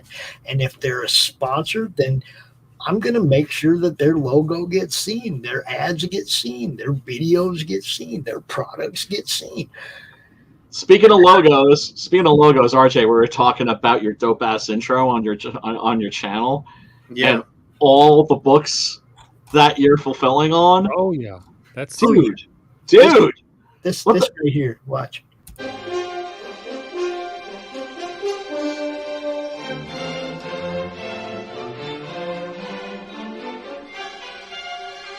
I wish I could pause it so you'd have a chance to see all of them. But look, Joe King, Tropical Magic, Helix Awakening, there's Kozor, Company Man, Incantessimi. There's so many there. You're killing it, RJ. I have a different version of that, a still version of that, because I'm getting ready to, I'm planning to advertise in the Alterna Winter 2023 special when they open that up, when they get to the right thing. But I'm kind of worried that Alterna might not be as big of a thing soon here. They're having some problems. Yeah, I heard. Really? I heard. Yeah. Do we want to talk about that? Because all the information I got was kind of like on the DL. No, everything. There's things on Twitter that public tweets. But there's also a lot behind the scenes that people don't know about. I'm not going to speculate. I know Pete's a nice guy. Nice guys. That's why I can't understand it. Oh no! If you will, it's like if you will entertain me, throw it in the private chat. Yeah. Okay. Yeah. I think. Maybe I could do that. Mind you, anything that I say is like it's scuttlebutt. I treat it as speculation. Okay. Right. I got the update. I think the official update from the Mighty Mascots because I backed. And it was basically said, hey, we're not going to be with Alterna. Yeah. Pretty much basically that. Now, I know about a month ago, Pete was trying to find Ryan Wynn because Ryan had just said, hey, the Hammerella books are here, and then just ghosted. And he's the Gods and Gears guy, and it's a Gods and Gears spinoff book. Right. And Pete's like, are you alive? Where are you? No one, you're not getting any responses from your campaign. And then I think one of the other books just left too. I want to say Log. It looks like a bad breakup or something like that. Yeah, Because there's a bad shattering. I don't know Oh, what's God. going on behind the scenes, and it's not. I'm not trying to find out. What I know. Yeah. I try to always remain as He's got a lot of ignorant of fans. trauma as I can. That ends up being dangerous, of course, because then I find myself standing in a landmine suddenly. But it's just like I just wish that, like, if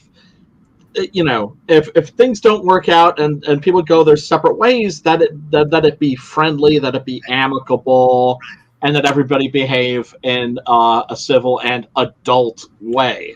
Like I said, I don't know what's going on behind the scenes. I've heard some things that it's gotten personal in some way. What I want to emphasize. Come on now. Fans, the people I represent, the fans love a lot of Alterna's product.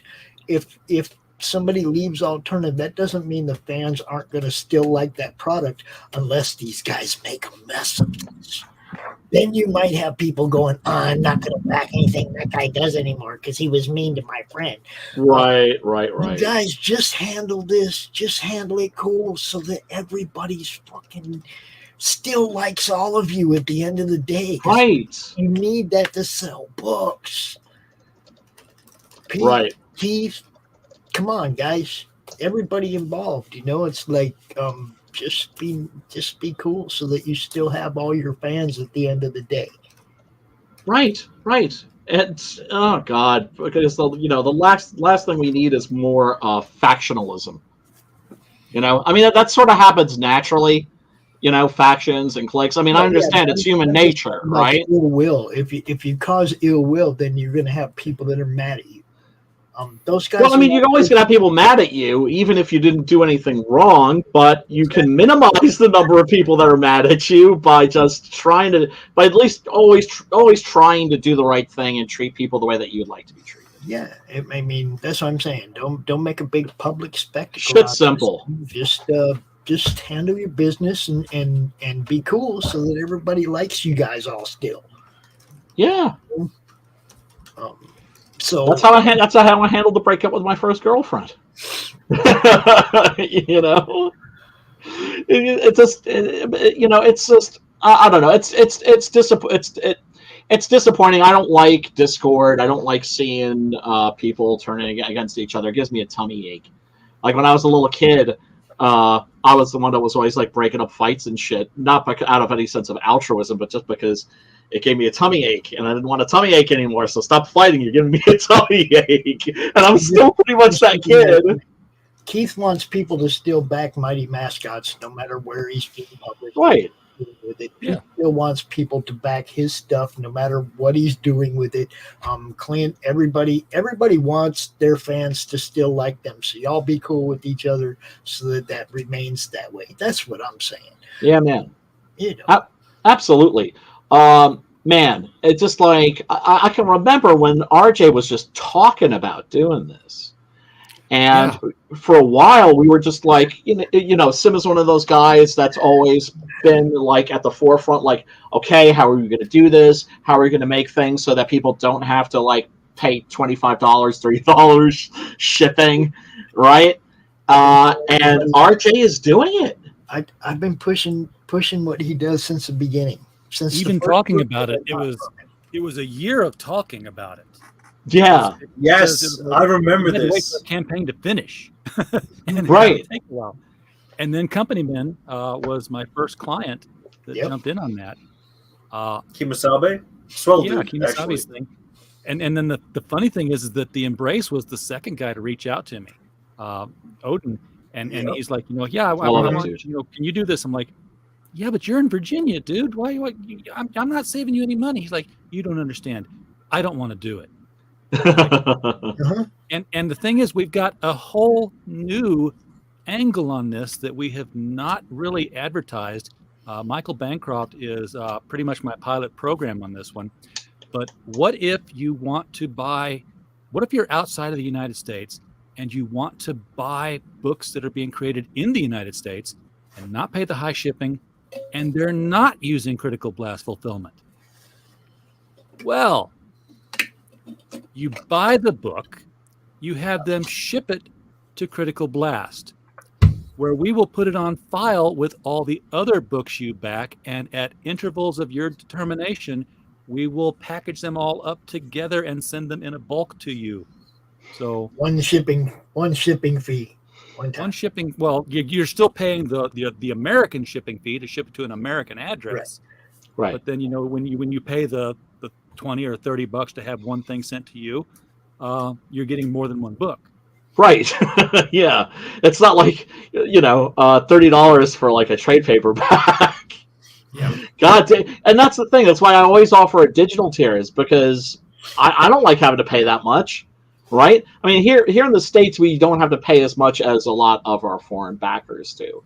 And the thing is, shipping ain't going to get any cheaper. Nope.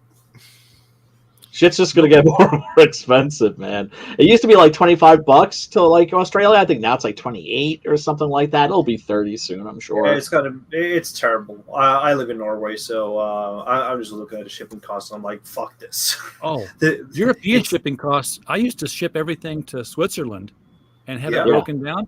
And this last campaign, I was like, I can ship it for $1 per unit cheaper direct, because the costs had doubled in the last year with the incontinent. I don't know if it's a Brexit thing or a Ukraine. Oh no, thing that's not a Brexit thing. It's a Schengen thing, I think. Oh, it's just it got horrible. It's like 20 French Swiss francs. 20 Swiss francs to mail a package. I'm like, the franc was equal with the dollar at the time. I was like, right.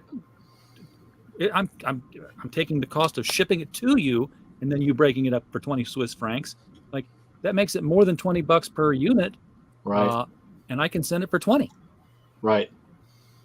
Yeah, man. I it just, that's the thing is that these are landscapes that are always changing. It's not like all this shit remains static. True.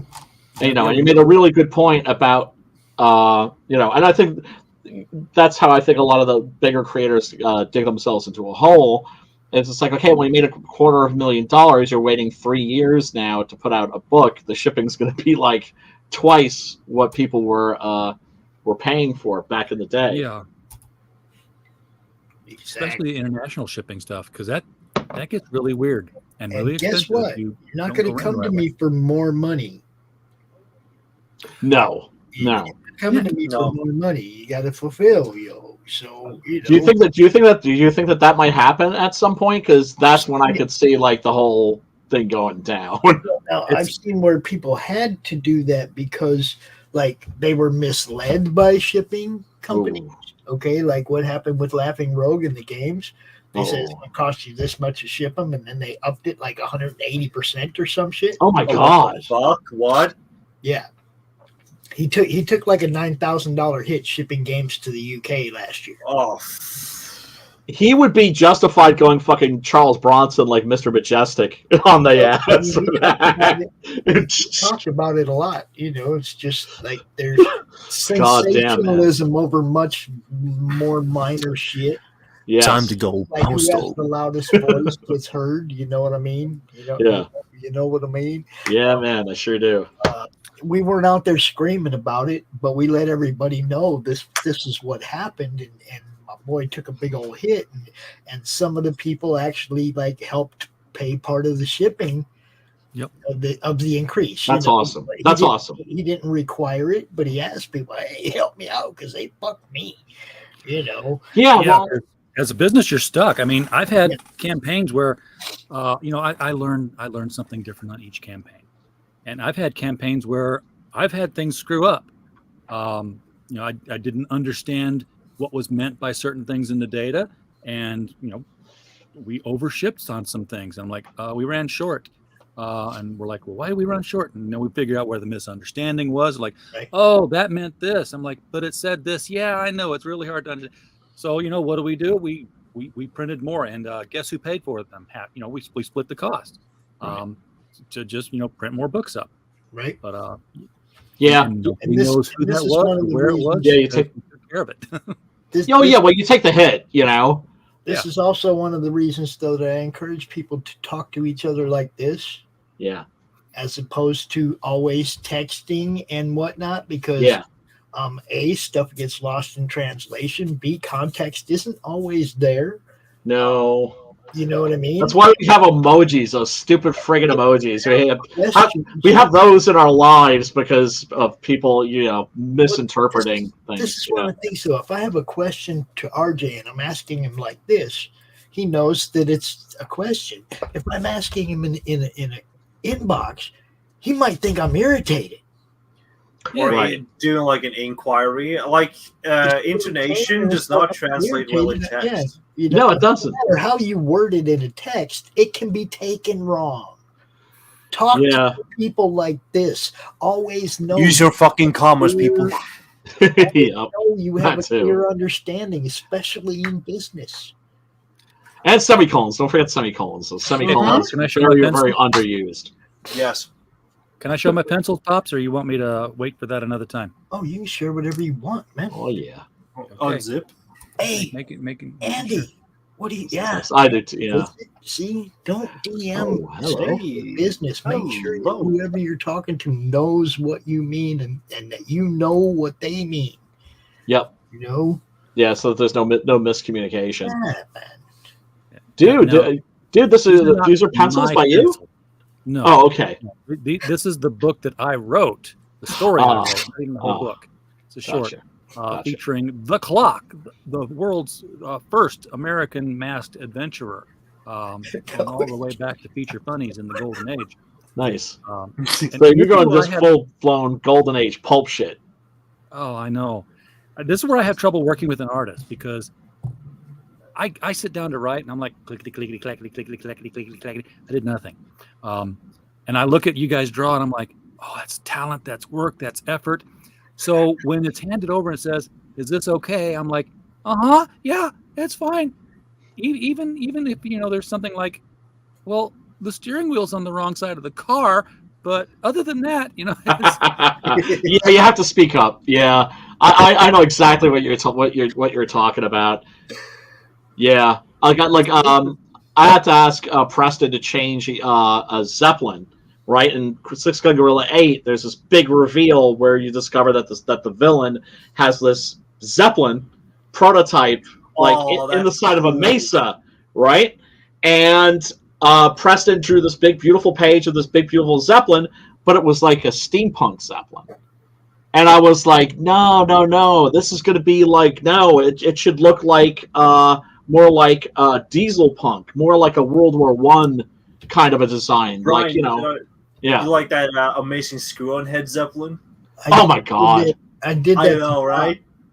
Dude, seriously? I knew when I was doing a book about a gunslinging gorilla, there had to be a Zeppelin in it. Yeah. Or I found something in Doc's art that was the same way. He had drawn the picture of the monster in Pariah Blood and Mud. Yeah. And then the next panel was the person looking at the monster and the reflection in the sunglasses, right? Uh-huh. But the image wasn't reversed. Oh. I forgot to. You forgot to flip Doc it, was, right. Fuck you, Pops.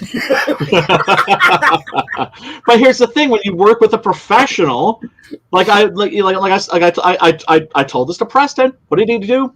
Fixed it, right? Yeah, I gotta do is flip the panel over, bro. I mean, it wasn't like he had to redraw it or anything. Just flip the fucking panel over and it's reversed, right? And the thing is, his Zeppelin, the one that he drew first, was way prettier. Yeah. Right, but this wasn't. It was in the wrong story. Yeah, don't be afraid to ask for changes. If they don't like it, tell them to shut the hell up, nerd, and get back to work or get out of the house. No, seriously. I mean, that's when you know you're working with a professional. Where Preston's just like, yeah, okay, done. Yeah, I know. This was the one I had to ask for the most changes on this one page because the three panels with the robbers running out of the banks. He's got the mask on that's like a bandana. I was like, no, the whole point of the story, this is plot pivotal, is that they're wearing a mask exactly like the Clocks. They have to all be wearing the same mask or the story doesn't work anymore. So So he fixed it in the inks. I got the inks; they're perfect. He did. Is this your first comic book story? This is my first ever comic book story. Nice. I would rather write a 100,000-page novel again. Yeah, man. Story in comics. Oh, dude. That's the thing that people don't understand is that every person that comes from another medium, and like novelists, screenwriters, whatever, when they decide I want to do a comic book, they're like, "This is the hardest thing I've ever fucking done."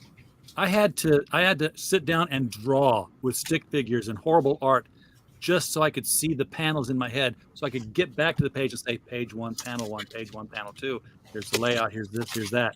Because if I did it without that guide, if I just sat down and tried to write, I couldn't see it. I couldn't see it in my head anymore. I was like that in the beginning. Trust me, the more you do this, it may take 4, 5, 6 comics.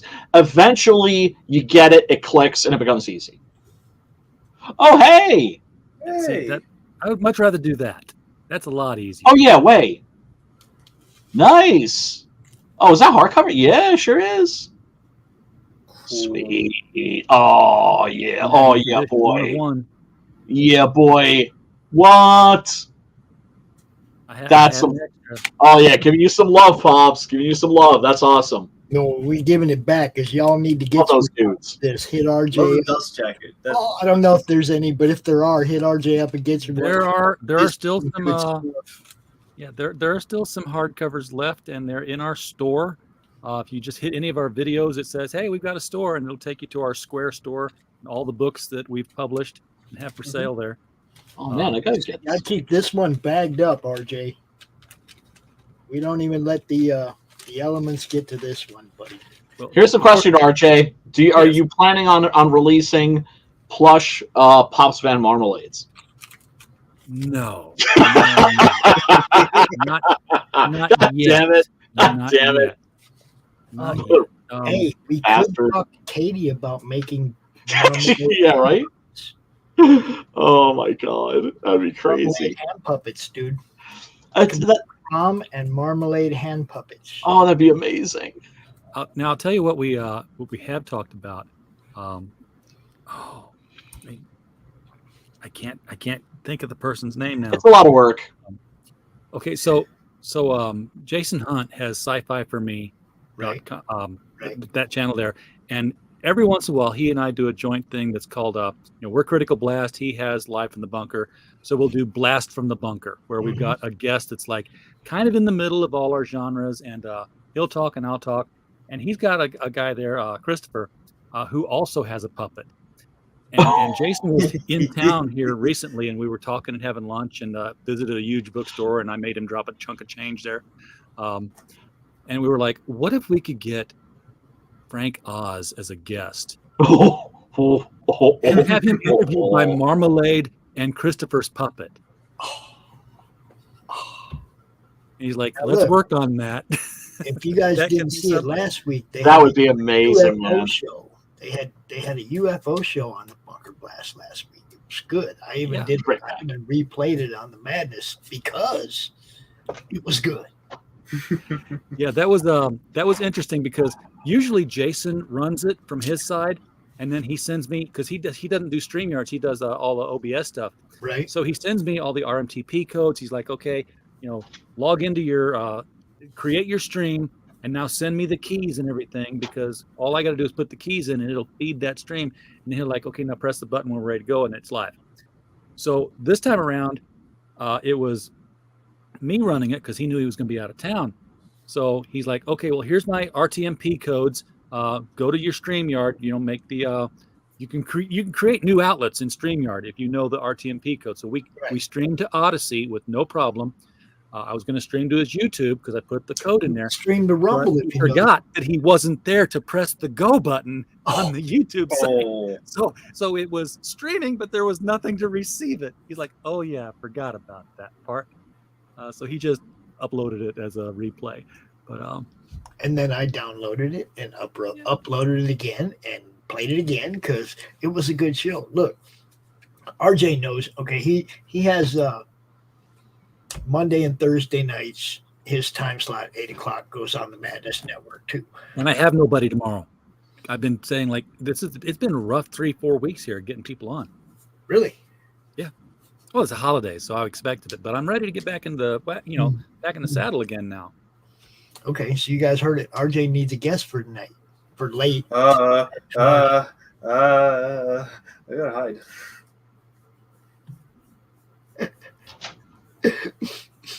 It's easy. It's easy getting guests. You just got to tell everybody you need a guest. See, I have Carissa Grant coming out to the Monday Madness tomorrow night. We're going to open up the Worthy Chaos books that she sent. Yes. Yeah. Look. Oh, what the fuck is this? What the hell? What the? This is Marmalade. Oh, fuck. I thought it was real for a second. Oh, it's the gopher from fucking Caddyshack, dude. Yeah. It's a groundhog. This is Marmalade's co-host, Hedge McMahon. He comes on every once in a while. I thought it was the beaver from that Mel Gibson movie. I got Caddyshack. You got Mel Gibson. We Wait, you mean the beaver from Basic Instinct? You gotta move it like give it the dance move, dude. Like yeah. Oh. Oh man. Hey, are you okay, Jake? Did you have a little spill there? It was my Tupperware bottle. It just like almost spilled all over my comics. Oh man, comics, dude. That's not good. That's conduct unbecoming a Viking right there. Flooded, I'm gonna create it. What kind of Viking are you?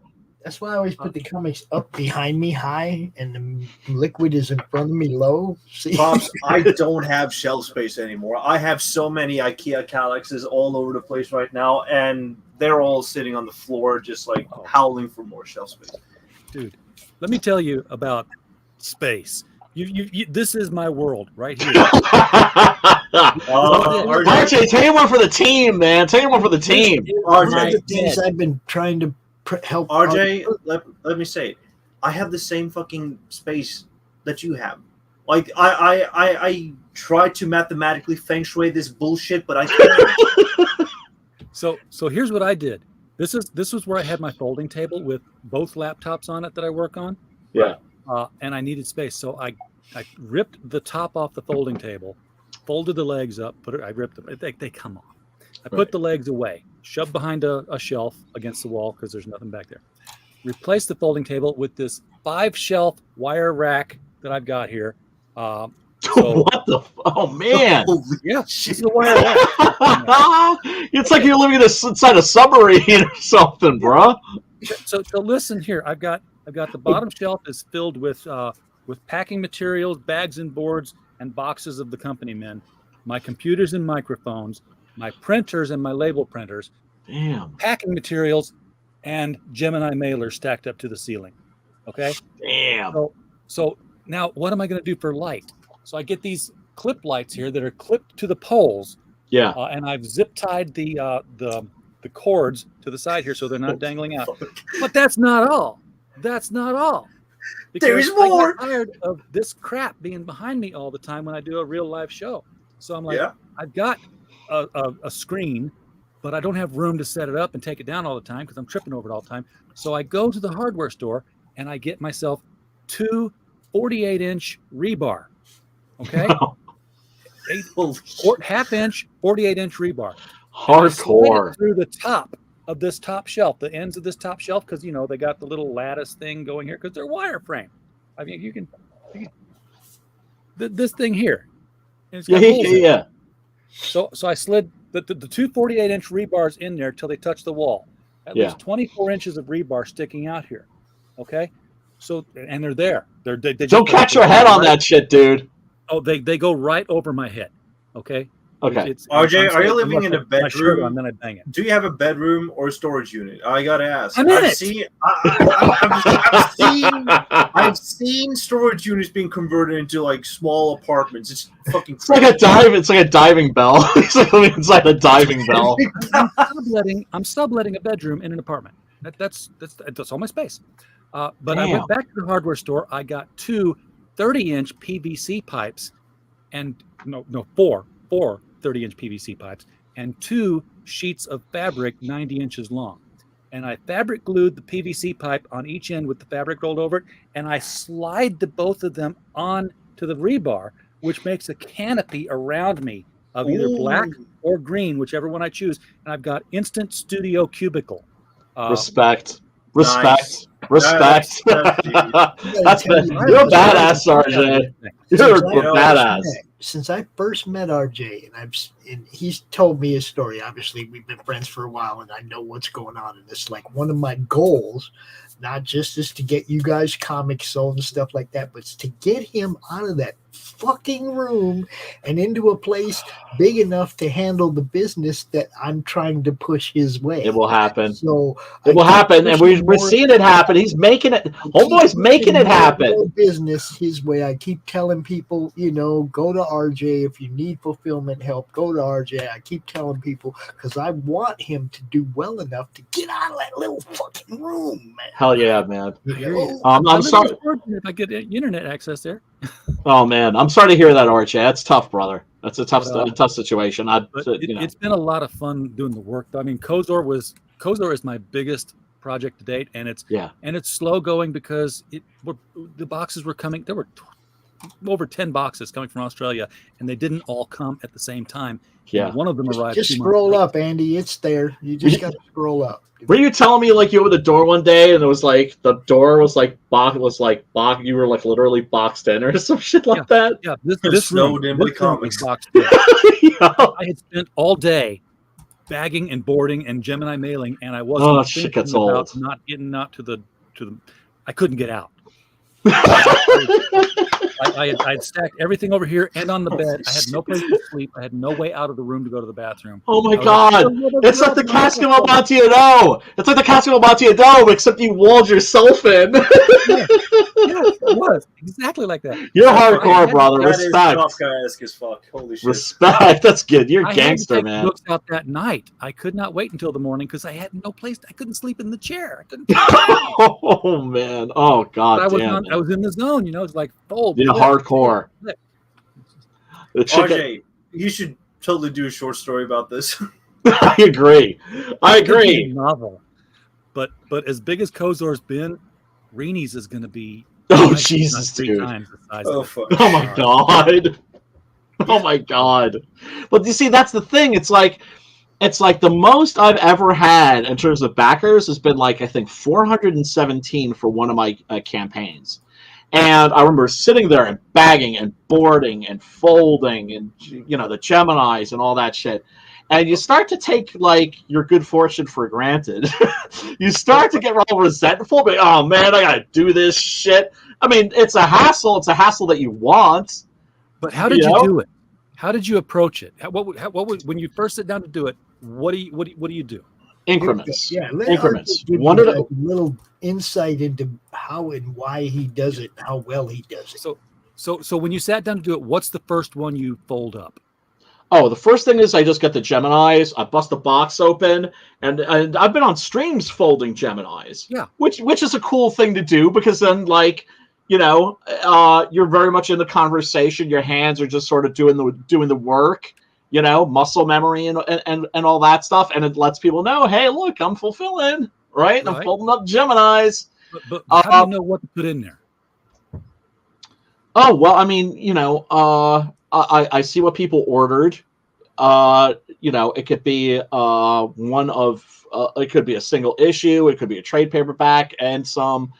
It's like I print out the postage. But the main work is just like folding up those Geminis, having a big stack of them ready to go, and then I do the same thing with the bags and the boards. And then when I get the books, and then sit there with like a stack of issue 1 and just like board bag and board those, and then same thing with issue 2, and it can be tedious, but if you're listening to the radio or if you just have like I don't know, like a real shitty movie on in the background. Like that's how I watched all those shitty Star Wars sequels.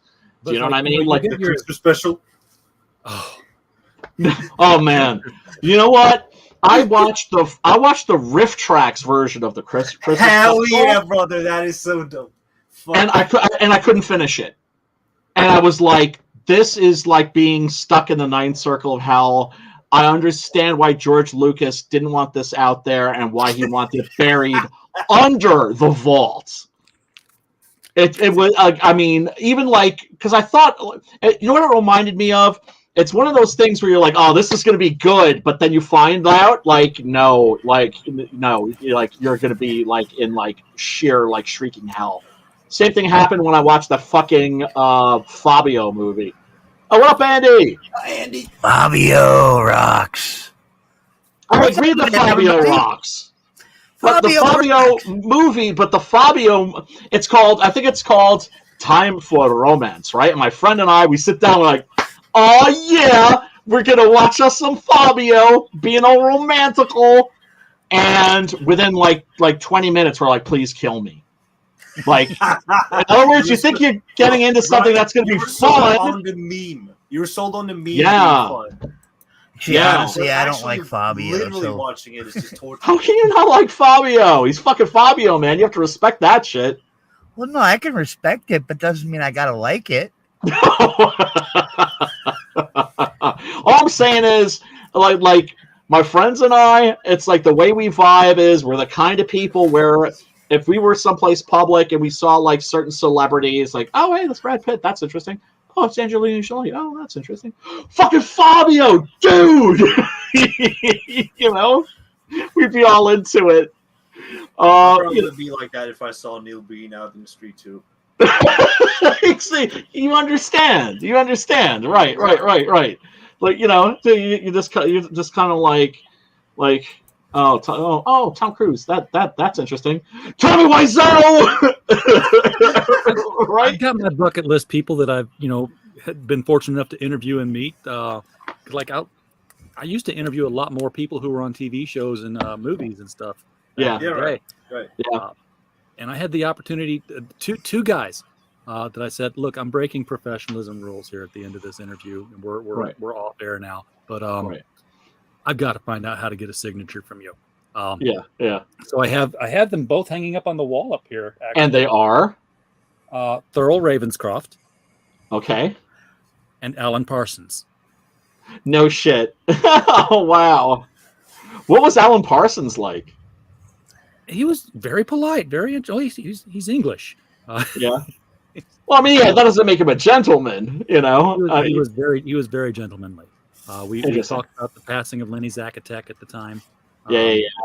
And I was asking him, questions because I said, I got into him in college, and I was like, telling the other, and listen, I was raised United Pentecostal. My rock music exposure was nil. So when I was in college and I was getting introduced to the Alan Parsons band, I was like, oh, we've got to go see these guys in concert. And they looked at me like, what's he going to do? Press a bunch of buttons and video album. Right. Yeah. Of course, now they do go live, but yeah. Like, yeah, but the audio interview is on my channel. It's on my YouTube. Oh, is it? You can listen to him talk. Interesting. I've got Thurl Ravenscroft on cassette tape. I need to get that one digitized because that's one you have to hear. I mean, you know who Thurl is, right? Yes, but tell these fine people. Thurl Ravenscroft is most famous for two words. They're great. Yes. So. Yes, he's Tony the Tiger. Yes. And he was also the guy who sang "You're a Mean One, Mr. Grinch," which was why I was interviewing him because the Jim Carrey movie was out, and it reminded me, he never got credit for that. That's cool. He was just talking about, I was walking down the hallway there, and Chuck and Ted stepped out. Chuck Jones and Ted Giesel. Oh wow! Thurl, can you Chuck and Ted do this thing? And he was a studio player, so he was on he was on salary basically. Yeah. Back in the old days. Knocked it out in 10 minutes and walked out and never thought about it again. Wow. Wow. That's amazing. That's amazing. Well, it's the things he had done in his life. I wanted to write his memoirs because it wasn't just all voice acting stuff. I mean, he sang backup with the Kingsmen for this movie actor called Elvis Presley. Yeah, in a yeah, couple yeah. of films. Yeah. And he was in the Army Air Force. Before there was an Air Force, it's a U.S. Air Force. He was in the Army Air Force. He flew the plane that took Winston Churchill to the Yalta Conference. What? Yeah.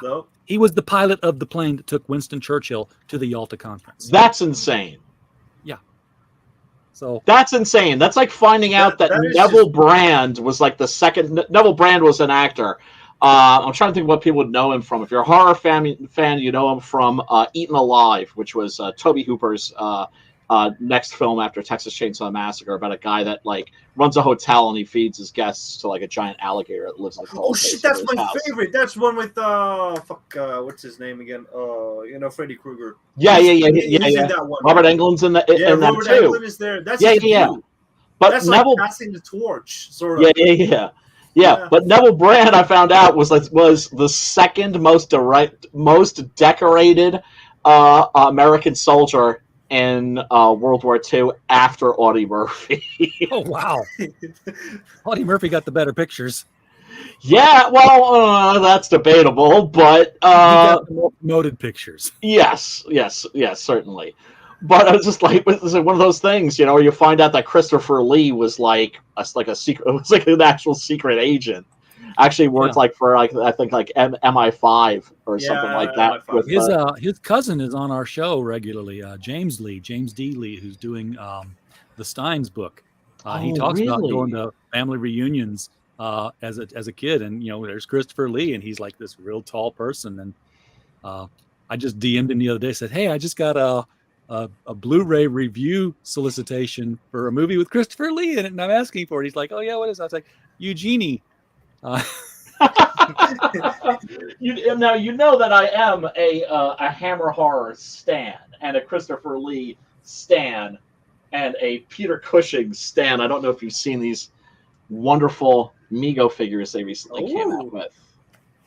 Oh, that's beautiful. That looks dun, dun, dun, dun, dun, dun, dun, dun, dun. Yeah, it's got the hand and everything. And I actually want to suck your blood. I actually missed my opportunity to meet Christopher Lee because he was signing his autobiography, Tall, Dark, and Gruesome, at the Virgin Megastore in New York City. And I'd been dating this girl, and she had done me dirty, and I wasn't really, feeling very good or very self-confident. And so rather than stand online and meet him, I just kind of hovered around, pretended to browse the books as close as I could get to him. Just that every now and then look over and be like, "It's fucking Christopher Lee." Because if I had actually gone up to him and he had said something like, "Sir, you're a bloody fool," I would have been right off a bridge.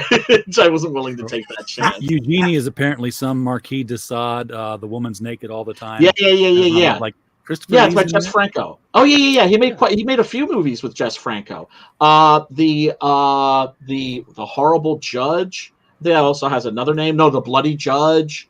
He did with, and also the most accurate Dracula movie at that time, Count Dracula, which was directed by Jess Franco, had Klaus Kinski in it as Renfield. You couldn't ask for a better Renfield than Klaus Kinski. That would work. And in it, you have Christopher Lee playing Dracula, but it's the only film in which he looks exactly like the character because he has the mustache. And when you first meet him, the hair is gray, and then as the story is progressing, he's getting younger. Mm-hmm. So Jess Franco was like a Spanish director. I think he might be in the top spot on the IMDb for director's credits. I think that he made something like 300 or 400 movies. Jesus. You talked about missed opportunity to meet him there. Reminded me of my missed opportunity. I was in Chicago on a business trip for taking a class, and I took my wife with me at the time.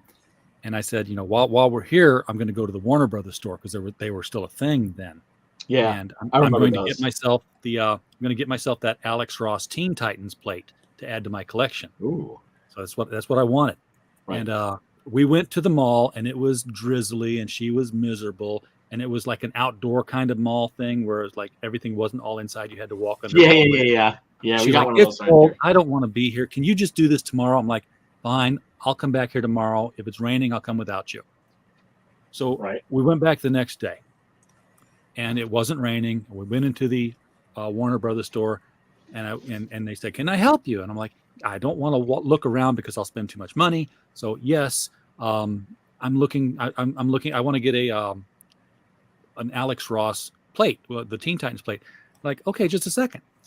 And they went in the back, and then they came back out 5 minutes later. They're like, "We can't find your plate." I'm like, "Oh, you don't have any in stock?" "Well, we have them in stock, but we can't find yours." I'm like, "What do you mean?" She's like, "Oh, we thought you were here yesterday when Alex Ross was in the store signing them." Oh, fuck! Looked at her. You just I made said, all "I'll of take this one of the crap. unsigned ones, thank you, and I'll take that Poison Ivy statue." Straight to the moon. Yeah, wait till we get home, honey. You and I are going to talk, and I'm not speaking. I will say, neither one of us knew he was there. No, I know. It's not. No, it's. Oh man. Almost like. Yeah, go ahead. Go ahead, Jake. I got one too. Go ahead. Yeah, Don Rosa. Don Rosa. Oh, that's a very agonizingly familiar name. Disney artist. Donald Duck Comics. Yeah. Oh.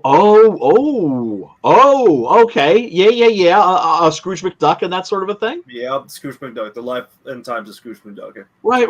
Yeah. So I knew that name sounded familiar. I couldn't. Yeah. Place So it. he's like the second coming of Carl Barks, right? Right. And me living in a country where Donald Duck Comics is really revered as being like literature and all that shit. Yeah. He was passing through the country on like a tour signing, Nice. because he is getting old, so he wants to like get around like Europe and all that stuff. He passes by the neighborhood, and I figured, hey, I'm low on cash right now, so I don't know if he's gonna charge or not. But I just sat for most of the day, just like really like betting on whether or not he was gonna charge, because I heard that he was gonna sell prints and all that stuff that was gonna be signed and all that. Yeah. But I don't know if I would have had like the book to if I did bring the book, I would have that signed. By chance, something like led into another, and I was like, I was up. I had been up for like 24 hours, so I went downtown, and I passed by where he's at. I see the row. Like there's like this mile road down like 3-4 blocks full of people who wants to meet the guy, and I'm like, fuck this. There was no chance. But me being like dumb I am, I stand in line.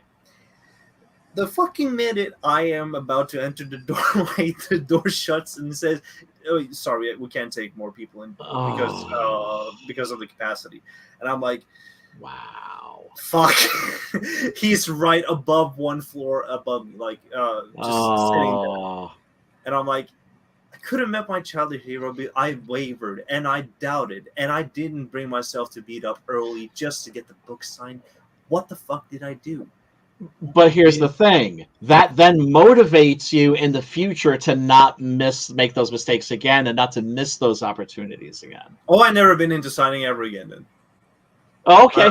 I'm not really that big of a signer. But no. It's sort of like, it kind of made sense to go and just like see the guy who has been one of the architects of your child. Of course. Right? Yeah. It kind of gets a little bit soft on that, but other than that, right. It's really critical, like eye on who I want to meet and not, because never meet your heroes. Yeah, me too. Yeah, and for the Christopher Lee thing is why I finally like plucked up the courage, because I'd seen her at a convention once before, and I check it out, was Barbara Steele, who was a horror movie actress, and not that well known. outside of like, cult circles. But to me, like up there with Boris Karloff and Christopher Lee and Peter Cushing and Lon Chaney Jr. and all those other folks, right? And I didn't geek out. I was like, don't geek out, don't geek out, don't geek out. But you got to do this. You got to kick yourself if you don't do this. You got to do this. You got to do this. And she was perfectly charming. And I always make sure that people, when they sign something for me, that they personalize it. Oh, yeah. Because I want them to know that it's not. Yeah, that it's not going on eBay. It's going on my wall or on my shelf, right? And so like, I'm making small talk. I'm like, yeah, so like, I heard you were married. I was very distressed when I heard that. And she said, I'm not married. Where did you hear that? And I said, she didn't look up when she said this. And I'm just like, on the internet. And, naturally, of course, I believe everything I read on the internet. And then she looked up at me and smiled with those fucking cat eyes. And that's when I was like,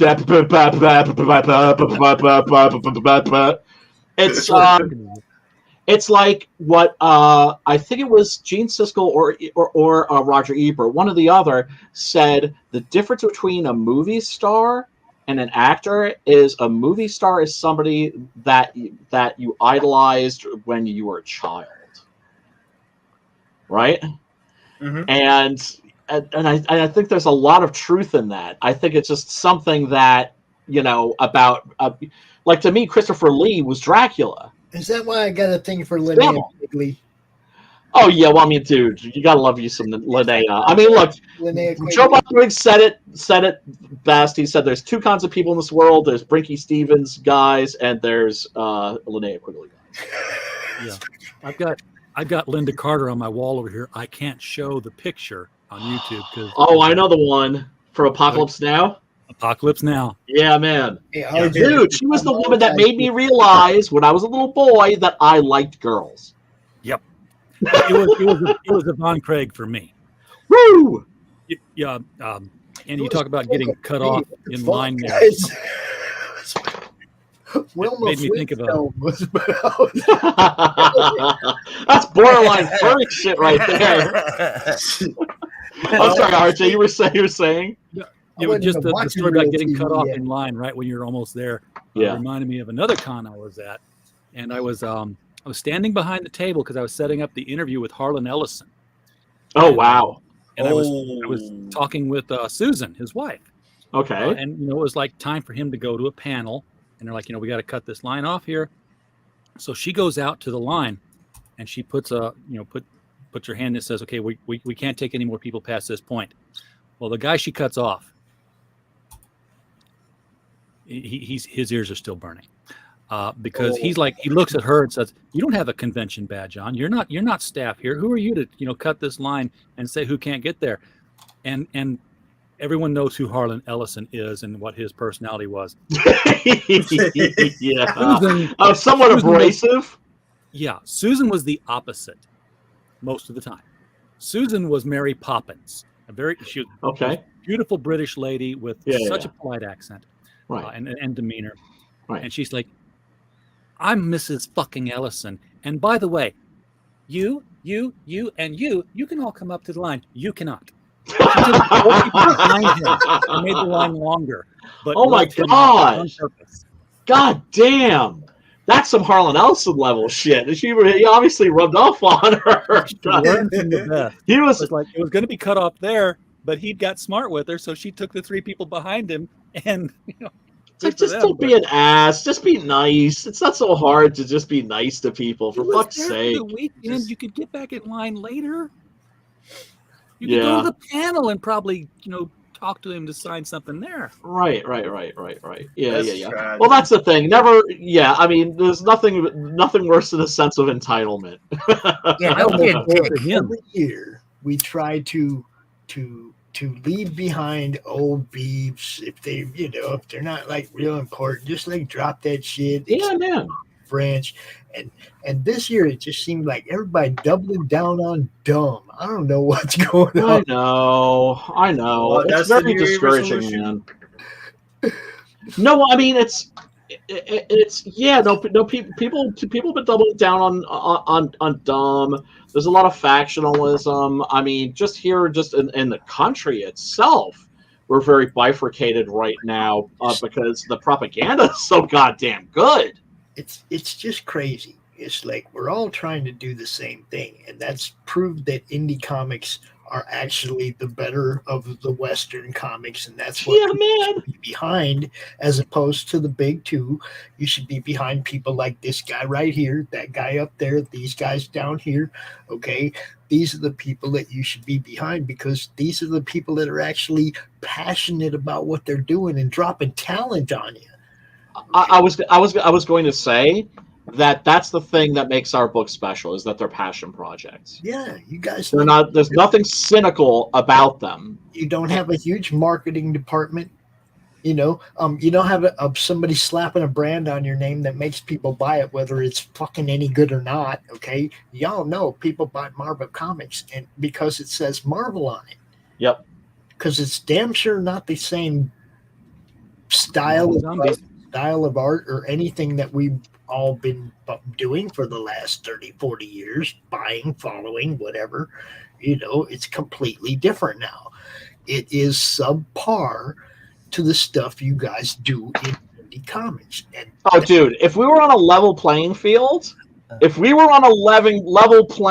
which is, I understand this is America, right? Everything is fucking That's what I'm saying. If you guys right? had a marketing scheme behind you guys, you'd be outselling all of the big two's titles. Dude, if you put us in the ring with those fools, we'd be boxing circles around them. Yeah. They wouldn't. Yeah, it would be like Mike Tyson round one knockouts. What are you doing, Andy? What is that? Yeah, no, I was going to say this. Andy, want to share some of his dope ass art, because I have seen it and it is really cool. No, you don't. You're excellent. I suck shit. I suck big balls. He's by the way, everybody, if you're not familiar with Andy, he's a professional tattoo artist. That's his nice. His main medium. That's the bread and the butter. That's what enables him to do the dope shit. It's what allows me to do the crazy, stupid shit that I do on a daily basis. This is totally. You forgot cool, crazy, cool, stupid shit. The guy who created Crumb, the guy who created the Madness logo, is also a tattoo artist by trade. Hey, Preston actually has done tattoos. Did you know that? That's cool. Look at that, so cool. Look at that. Yeah, and Homeboy is like multimedia too.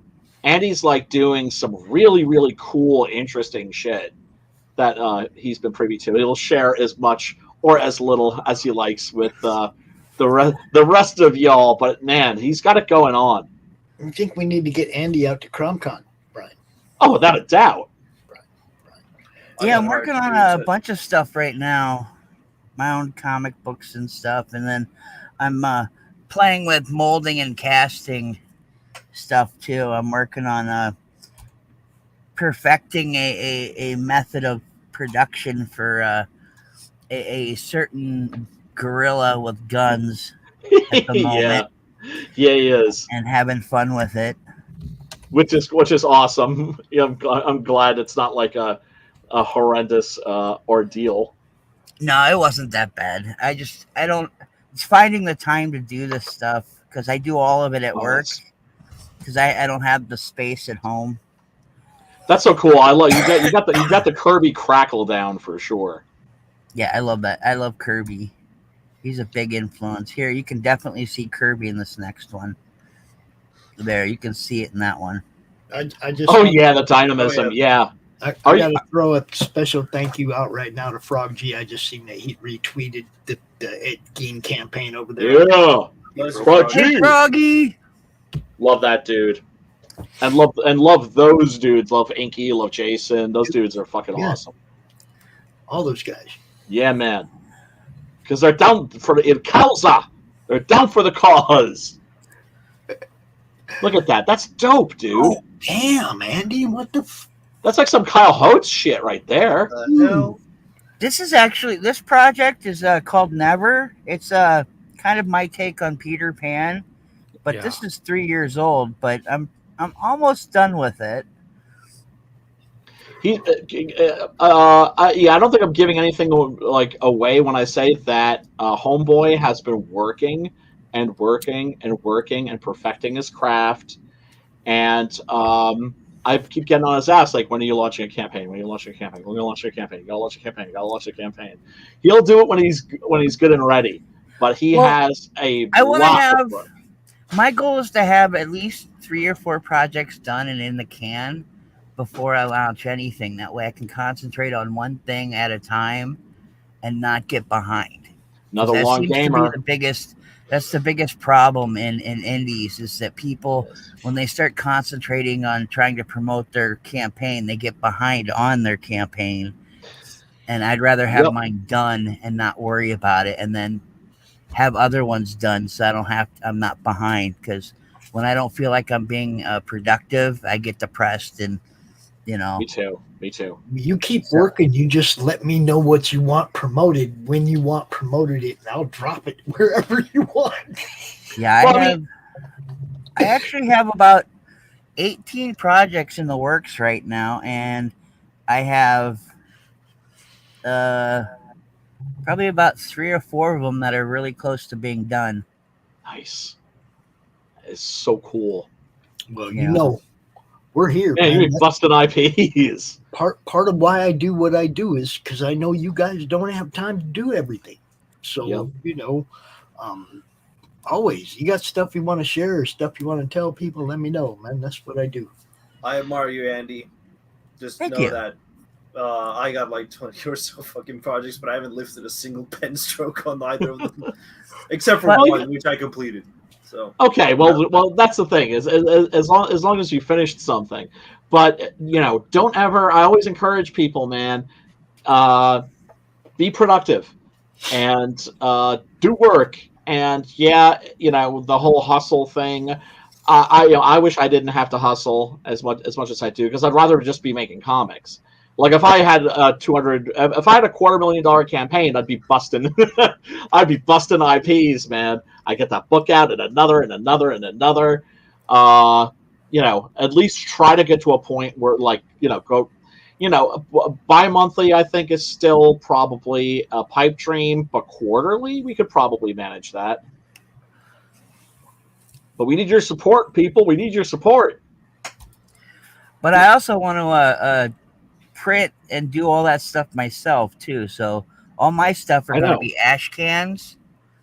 I'm going to print up all the ash cans myself. I spent 1.5 years figuring out how to do all that. Paper. Yeah, I know paper really well. Me and paper are very close fucking friends. Well, can I also just jump in here real quick and mention one of the things that's really special about Andy is that all of his work has a he's doing this intentionally so that everything has a handmade feel to it, because it is handmade, right? I know that when it comes to like my comic books, I regret that I can't work the machine, that I can't pour in the ink and like hit the button or whatever it is that prints the books. He's a very hands-on guy and wants to get things to you that are handmade by the artist. Quality, of course, Not like he's going to like rattle off like a bunch of like Xeroxes and staple them together like a 90s like punk rock zine or something like that. I suck at putting links in the chat. It's so good, I'd use my phone. You got to put the HTTP if you want it to be a link. Oh man, it's whack. Oh yeah, look at the card. Look at the card. That's a nice holograph. Damn. Yeah. Yeah. Check those out. He made those himself by hand. And they're thick as fuck too. Yeah. Nice. Get out of here. Those are sweet. Right? This is actually, if I lay it down. Okay. It's a 3 fold card. Dude. And then if you flip it over, it is also a 3 fold card. See, that's some George Peter Gatz's shit right there. That's That's a triptych plan, dude. And Right? then I have the individual cards that on the back actually have a giant image as well. The books I'm screwing around with, or where are you? Where are you? Let me grab you. I actually have a mock-up of it because it's completed. Beautiful black and white art. And then I made some prints that are the same size that are on This is so cool. thicker paper with glossy sheen. Oh, look at that. That's almost like lithograph. Yes. Yes. And then I was screwing around with, I like the shiny shit. I know, it's so cool. Because I'm like, wait a second, that's black and white. Why am I seeing color? Yeah, it's just a holographic paper. Yeah. You know. So yeah, I'm screwing around with all kinds of stuff. Cool shit, man. That's what you're doing. Yeah. But yeah, I'm doing it myself because I love that stuff. I love playing with it. I love, the tactile thing, right? Dude, that was killer. Well, you know what? Because you know what that makes you think of? It makes you think of William Blake, the poet. Tiger, burning bright in the forests of the night. What fearful hand or eye dare frame thy fearful symmetry? Because he wasn't just a poet; he was also an artist and a illustrator and a painter. Would work in watercolors, right? And I got to see some of those because I'm a huge William Blake fan. And the thing that blew me away about his art when I saw it was tiny. Like everything was small because everything was made. He was making his own books. That's to say, there are certain copies of books that he made like by hand, where there's literally only like 9 or 10 in existence, and he would do like these copper relief covers and everything, and all of the illustrations and paintings were original works of art. I mean, he would try to recreate, but every one was made by hand. That's kind of what this reminds me of, a similar approach. So, like the dimensions that was shown in the Red Dragon, the recent movie. Oh, I never saw that. You never saw that one? Okay, no. So there was a scene there where Francis Dollarhide gets his hand on the painting and jams it down his yam. Or the novel. Yeah. I was thinking of it if it had like those. Yeah, very tiny. Yep, very like I said. It was one of the things that's cool about living just outside of New York City is there's the Met, the Metropolitan Museum of Art, and they had a William Blake display. Naturally, I was there and went to check it out. It was cool too because there were these black kids, these two homies hanging out, and they were just like, "Yo, dude, check out the line work. The line work is dope." And it was so cool seeing these dudes, right, that were just like couldn't be more modern, just getting off on this amazing art from the 1800s. And that's the thing that's so wonderful about art is that it's so transcendental of time because times change, people don't, and the human heart always remains the human heart. And if it's something that's good and it speaks to one generation, if it's great enough, it'll speak to every generation that comes after it too. That's what really strikes out with Blake's art, especially, is like how he uses and utilizes the forms in the way that he does. Like I never seen such a powerful triangle outlining, and especially that picture with I think composition. It's God. When God is giving lightning or something stuff. Yeah. The one with the head. Yes. That shit just blows my mind. Astounding. Yes. Yeah. Visionary. He's one of those artists from the past that I wish more contemporary artists were aware of, or even comic book artists were aware of. It's like, oh, you need to check this dude out.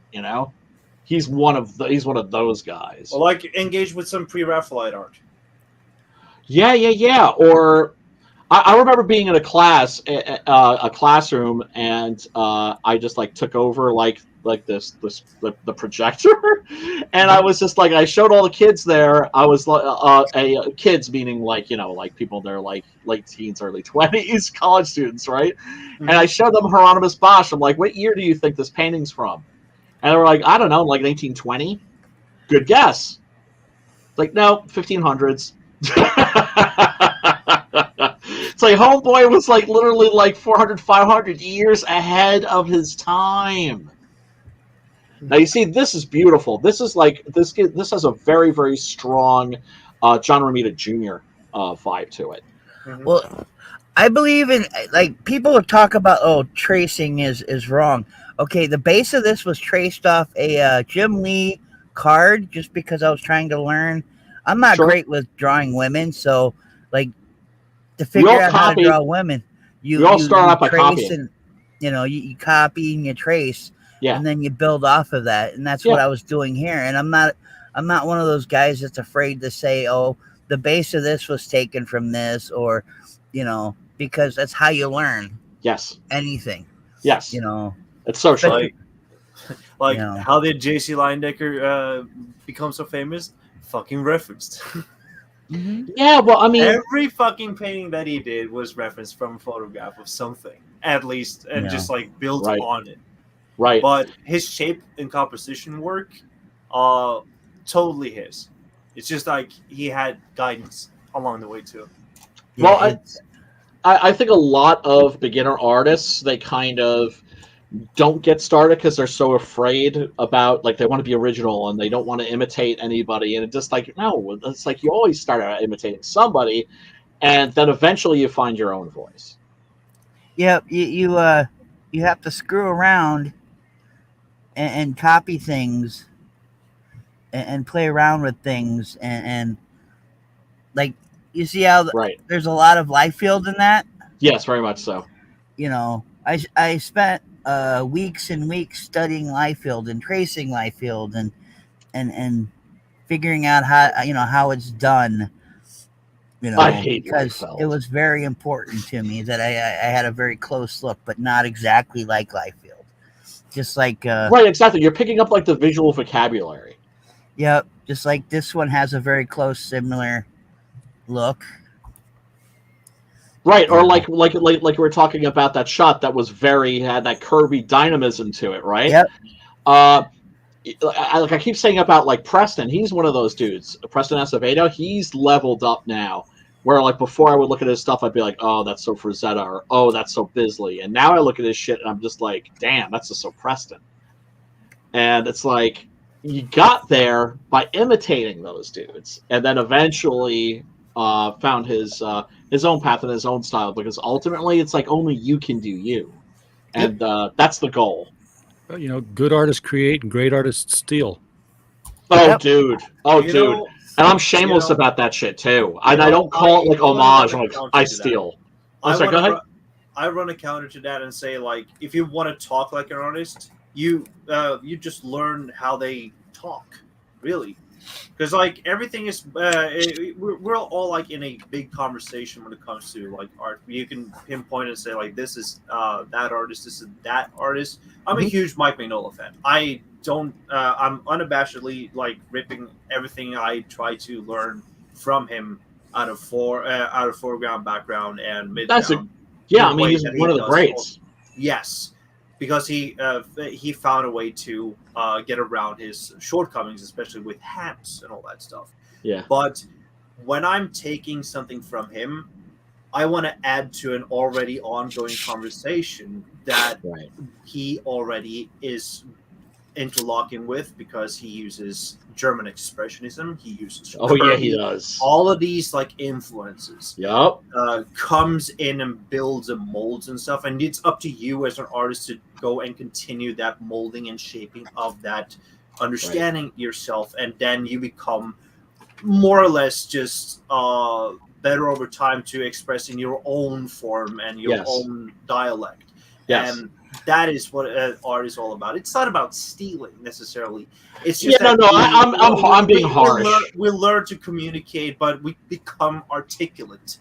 Right. When I mean stealing, I'm like something like with Six Gun Gorilla. Like I was shocked only one person got what it really was that I was ripping off, which was like it's Tarzan in reverse. It's a Tarzan ripoff. Hello. You know. See, I'm a very big Mignola fan and Phil Hester because they're in the same camp. Yeah. But then I also love like Ditko, Kirby, Byrne, Perez, Barry Windsor Smith, Walter Simonson. You know, and within the last 2 years, I've really started using that cross hatching stuff, and a lot of that's Bernie Wrightson and Barry Windsor Smith that has influenced me there, and it's really fun taking what you you draw prior, and then trying to incorporate new stuff into it, and figuring it all out, and then evolving, because if you never stop learning, then you keep evolving. Yes. I mean, like, let's go for another medium, like Quentin Tarantino watches tons and tons of movies. Like, I know, I've seen them all. Like, one of his quotes is like, his school is like the cinema, and the same thing applies for comic book people as well. If they read a lot of comics, they become visually literate, and then they start to follow their own like little gambit and path into the comics industry, or comics just like creating aspect of it. My problem with Tarantino is that, like, when I said like I've seen them all, I mean I've like seen all the movies that he's seen, because whenever I watch one of his movies, it's just like it's a Frankenstein monster, or it's like Lady bits and pieces of other people's bits and pieces of other people's movies just kind of sewn together. Yeah. But in kind of like a postmodern way to I'm not a Tarantino fan personally, but I'm not big into the guy. I'm more of a Fulci guy myself. Oh yeah, Fulci. Well, Fulci's more metal, and you have to be metal. You're Norwegian, so. I just like good movies. If they're well written, I don't give a shit who's the director. Oh no, of course. Actors. I'm not a big Tom Cruise fan, but there's a bunch of his movies I like. Well, look, if it's dope, I'll admit it, whether it's by somebody I like or somebody that I don't like. Even if it's by an artist that I can't stand, I'll be like, yeah, that was good. You got to give credit where credit is due. It's just I prefer the artists like someone like Panos Cosmatos is. Fuck me! Don't get me started on that guy. I wanna sit down and have a dinner with him and just like pick his fucking brain. I have to know this guy. He wants to have his babies. What do you feel like? Well, because like I look at Panos Cosmatos, I'm thinking that's what Quentin Tarantino wants to be. Do you know what I'm saying? Yeah. Because like I'll watch like one of his films, I'll be like Beyond the Black Rainbow. I'm like, wow, this guy really likes David Cronenberg.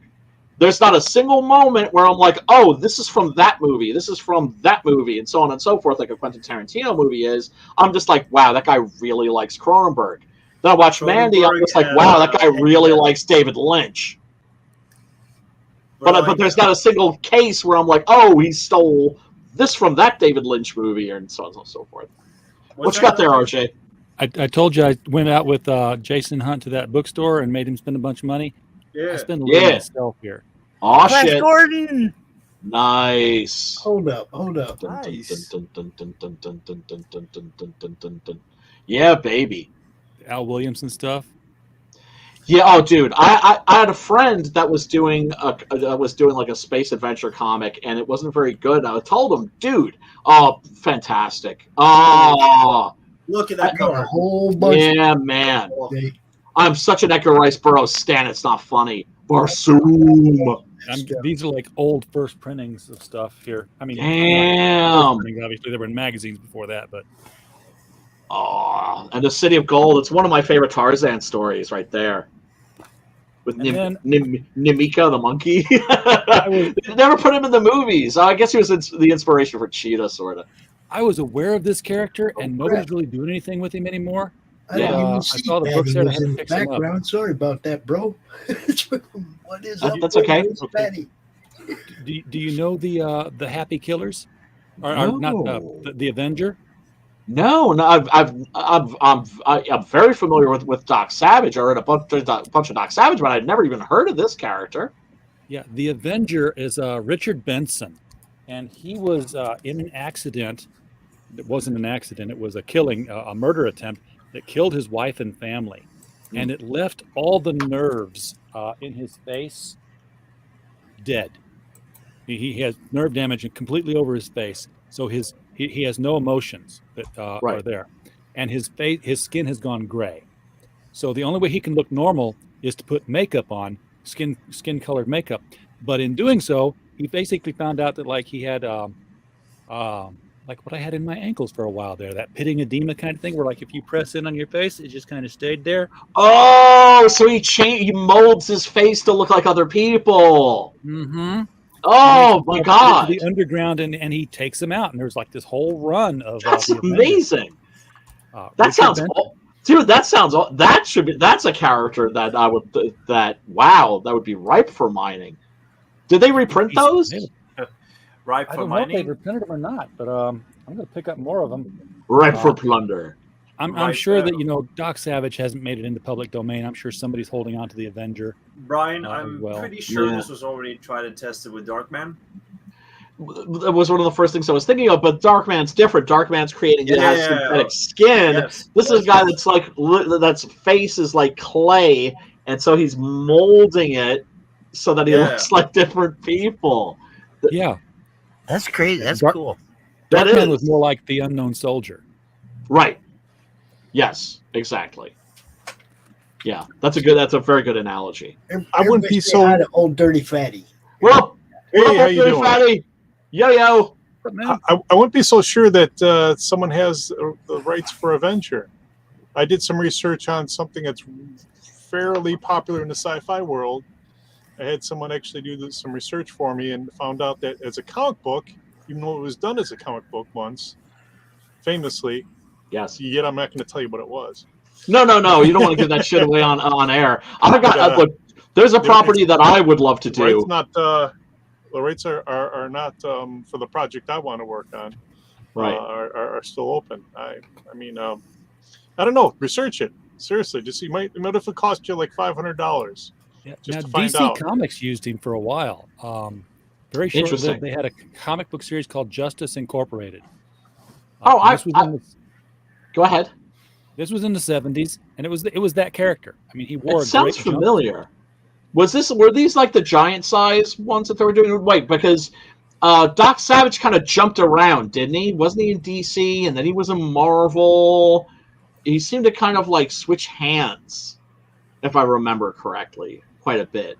He was a property that was leased out. Let me find. Right, like Conan is these days. Right.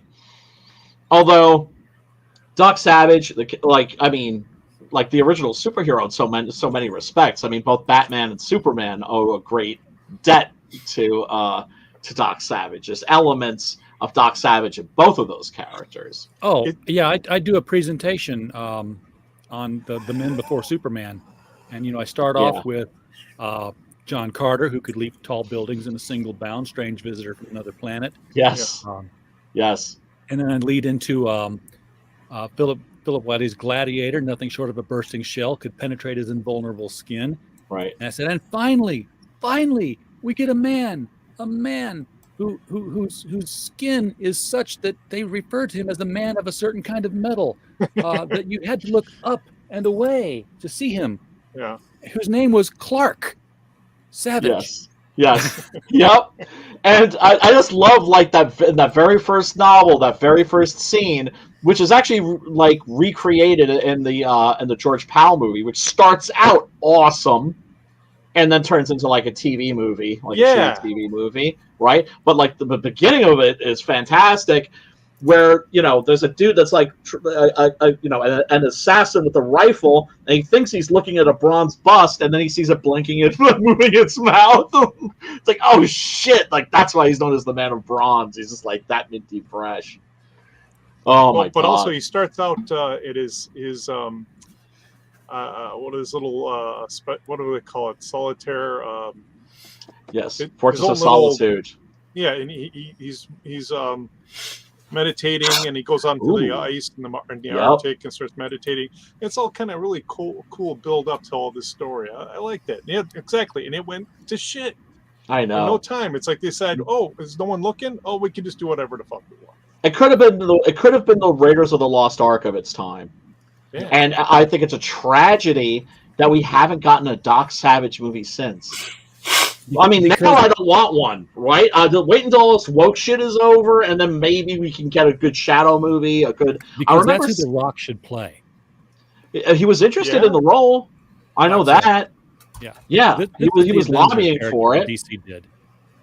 Oh, that's so cool. Is that Joe Kubert? Yeah. Yes. Yeah, that is Joe. Fucking love me some Joe Kubert. Yeah. So that's how I was first introduced to the character, was through this comic book that that's so cool. Issues. Wow. Remember when they were a quarter? Yeah. Oh, dude, I remember walking into the mom and pop store with a pocket full of change and walking out with a stack of comics like this, and some candy, and some beef jerky, and some bubble gum. Would go to the cemetery, Lutheran cemetery, right next door, and sit there all day, reading comic books. Yeah, that was the shit. Kids these days, man. Yeah, and that's what makes me sad. Like that's why it hurts my heart when I see that my LCS doesn't sell comic books. Shit, I haven't been to a comic book store in I don't even know how long. It's been over 5 years. Wow. Yeah. Well, I mean, it's all I mean, not that there aren't still LCSs out there that sell comic books, but most of them are selling old comic books because they can't even I mean, shit. Those poor retailers. They went to Marvel and said, "Look, we can't fucking sell this shit." And they were just like, "Well, I guess you guys just hate women and minorities." I mean, I'm sure you remember that, RJ, when that went down, and it's just like, wow, these motherfuckers just don't get it. Now, someone who does get it is Lucifer Storm, and I mean, from talking to him, you could tell that this wasn't like, because at first I was thinking like, oh, is this going to be like an exploitation thing? Not that I have a problem. I love me some exploitation movies, right? Is this just going to be just like a wacky, zany thing? No. Like you could tell that this is a real story that's told from the heart and with depth of emotion. And it may be a wacky concept, but I myself know a little something about taking a wacky concept and trying to tell a deeper story about it. I mean, first of all, you got to keep people entertained. That's always job number one. But then if you can like hook them by the heart, that's when you really got them. That's exactly it. He tapped into the one thing about Ed Gein. Whenever you see something about him, he looks and acts like a victim. And you thought, well, what if he really was a victim? Let's turn the whole story on its head. Right. Like it's very smart. Very smart. It seems like this mild, meek little guy just happened to, oops, I killed somebody. It's how people just who knew him described him. Yeah. And my goodness, it's just that he was a historical figure who inspired fictitious characters that are 100,000 times more famous or better known than he is. Yeah. Psycho. Norman Bates in Psycho, Leatherface, Buffalo Bill in Silence of the Lambs. Yeah, he might be modern history's best springboard. Oh, without a doubt. Yeah. Without a doubt. When we had Lucifer on, the movie we were talking about was Deranged, which was made in 1974, and it's an excellent horror film. It really is. And people don't know it that well because it got overshadowed by another movie that came out that year called The Texas Chainsaw Massacre. So the reason that movie's is so overlooked and why I love the fact that we were taking a look at it is because, like, what are the other Ed Gein movies? It's like Psycho, Texas Chainsaw Massacre. These two 800-pound gorilla horror movies. Yeah, it's right? another thing. Notice they had to be a big monster that in those other movies, a big dude that did it. When the reality is just the little guy, that little 150-pound older man. That's the one you should be afraid of. well, in Psycho the novel, Norman Bates is pretty burly. In the movie, Norman Bates is intentionally, I think, maybe with, I don't know if this was just Hitchcock. It also may have been Joe Fasano. Is that the name it'll come to me in a minute. The guy who also created the Outer Limits. But I think they wanted, they made Norman Bates very meek and someone that didn't seem physically imposing or dangerous. Now, Gunnar Hansen, who played a Leatherface, I remember seeing him at a convention, and the dude was fucking ominous. I mean, very nice person, evidently a poet, but like a gigantic one, and not like he had like a gigantism or anything like that. He was just a big old fucking Viking, but the dude was just gigantic. It's like the wrong casting choice for that Arnold Schwarzenegger Total Recall. When the short story was taken from. Yes. It's more of a Dustin Hoffman character that you don't believe can do all these things. You think he's being conned the entire time until you find out, no, he really was a super badass. That would have been a better movie. But at first David Cronenberg was going to do it, and he wanted Dustin Hoffman. And either him or Richard Dreyfuss, right? Because the whole idea is that when he's suddenly taking these guys out, it's like, what? Like, you're as shocked as he is. Whereas in the Schwarzenegger movie, or I should say the Paul Verhoeven movie with Schwarzenegger, that's an awesome movie. But when you see Schwarzenegger taking people out, it's like, yeah, well, it's Schwarzenegger. Only 5 people? I expect only 15. Exactly. It took him like a whole 30 seconds to like wipe out an army? What? Yeah, I mean, not to take anything away from that movie, because that movie is awesome. But But the original story. Okay. Well, the original story is called "We Can Remember It to You" for wholesale, and the hero was your typical Philip K. Dickian schlub, right? Like if you're going to do it today, it would be like Paul Giamatti would have been perfect. I don't understand why that guy hasn't been in any Philip K. Dick movies. Yo, Shoot 'em up though. So good. Well, I mean, he's brilliant. He's fantastic at everything. American Splendor. God damn, he can act when he's getting like some good roles. Oh my God, yeah, and also a great when he wants to be a great scenery chewer. If you've seen him in, Ironclad. No, I haven't. Oh my God. First of all, it's like one of the best medieval gore movies ever made. Okay. It's definitely worth checking out. And he absolutely just masticates the scenery in that. And some of the critics didn't get it. They thought they're like, oh, his acting's terrible. I'm like, no, it's scenery chewing on purpose. It's it's one of those things. It's like if I think. Sometimes if people don't get it, I mean, I think people got it with like Anthony Hopkins and like, and Silence of the Lambs. I think people understood that it was scenery chewing, but it wasn't like Shatnerian scenery chewing. That it was like tactical. It was tactical scenery chewing. Yeah. Hey! Don't put Shatner down too much. He's actually an astronaut, so it's like I'm really proud of the guy. He has been in space. He's done 2 things that are amazing. He's still alive, and he went to space. And he's Canadian. Oh wait, Sim's not here. Fuck Canadians. Yeah. No, we love our brothers and sisters in Kazakhstan. We love our 2 out of 3 ain't bad. Shatner beat them all. to space. Brian, Every other be hard. space captain, he beat them all to space. Brian, don't be hard on yourself. Assisted suicide is legal there. Oh my They're god! trying to convince kids to kill them. So, oh, you got bad grades? Well, we can kill you for wholesale. That should be a new movie. Yeah, no Best shit. thing I can No do, shit. yeah, kill yourself. Well, they're already talking about that as a treatment for poverty, and Wow. yeah, it's just like, wow, God, it's maybe you want to turn yourself into Soylent Green or something. Jesus Christ, man. that first episode joke with the suicide booth in Futurama is just getting realer day by day, man. Yeah, it is. Yeah, it is. There were other authors that were writing about that at the turn of the century in like the 1920s already. So, yeah. But Ed Gein, Demon Hunter, not a comic about assisted suicide, No.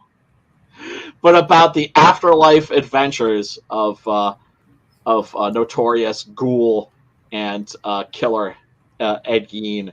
See, I wasn't sure about him actually even having killed anybody. I always thought he was mainly just a ghoul, really. But then Lucifer broke down his entire history. We killed that one woman in the store, and then I never heard The cocktail about anybody. waitress. Yeah. And also, I think there were other disappearances, but they don't know. See, there you go. That's right. We confessed to a lot of murders. Right, but that's not. Yeah, but that's not always reliable because, like with Henry Lee Lucas, he had a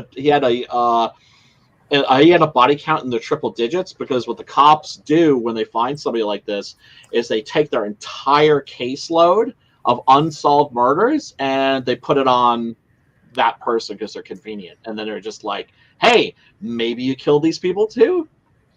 Yeah, maybe I did. Would you like us to add more to your commissary? Exactly. Our cases. Yeah, man. Yeah, so that unfortunately makes it very unsure, uncertain of how much damage these people actually caused. Yeah, there's one guy in Sweden who comes like out of the woodwork every now and then, just say, "Hey, I did it," and it's sort of funny that his name is Thomas Quick. And he does this shit every now and then. Whenever there's an unsolved murder or some shit, he'll be there. Wow, yeah. Man, I remember seeing. I think it was who was it? It wasn't was it Varg Vikernes? It was like one of those dudes.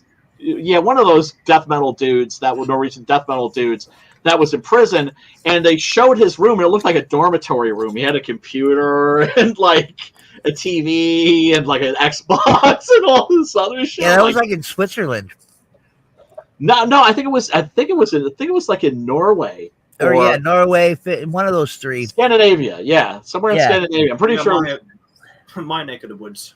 Yeah, exactly. It's like, damn, your prisons are mellow out there, man. If I ever have to go to the joint, remind me to get locked up in a Norwegian. Oh yeah, sure. You actually here's a neat little hack. If you're an immigrant, just do crime. Just do crime, and then you get a 4-star hotel, no expenses, all on a stage. Come on.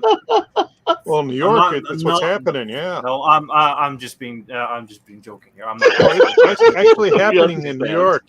New York, they're actually getting the good hotels and getting fully fed. Well, the thing is that we believe in a softer zoning of like your prison sentence rather than the prison system or prison complex that you guys run over in the States. Ours is horrible, yeah. But there's like this thing like you can't get maximum sentencing here. You have maximum sentencing here in Norway, but it's up to 21 years. But your case will be retried, and you could be just like going on indefinitely for that. So it won't be like charged with like 150 years. But Right. But it'll be like a retrial. Your justice system makes a lot more sense than ours does, I think, and it's actually focused on like harm reduction. And here, it's they can give a rat's ass about rehabilitation and all that shit. You can ask Pops. He's done time in an American pen. He knows what's up. Well, that whole rehabilitation thing, that's a Mennonite concept. The Mennonites introduced that idea. That's true, isn't it? It's kind of look. Recidivism is a business in this nation. Yes, it's not a design flaw. It's a feature. Yeah, it's a feature. Like once you go to prison, you're in the system, and the whole system's designed to just bounce your ass right back into fucking prison. Yeah. Because we don't make things here in America anymore. You know? We just lock motherfuckers up. And I'm sorry, we do still make shit. We make a lot of bombs. We can make a lot of weapons. We'll blow. If you got some people that need blowing up. We'll give you shit to blow them up with. Yeah, that's what we're doing right now. Wait, yeah, man. Aren't the U.S. Like the U.S. Military complex just like a meat grinder? Where absolutely. It expects people to conscript. Well, we have this thing in America called the poverty draft, where basically it's like we can have as many wars as we want as long as we don't draft people. So we just basically make a certain group of people's lives so unbearable they just sign up because it's either that or prison. What the fuck? And at the other end, you got like the homeless veteran shit. Oh my god! Oh yeah, Uncle Sam treats veterans like dog shit. The way that Uncle Sam treats veterans is shameful, to say the least. Fuck. Yeah, it's really bad.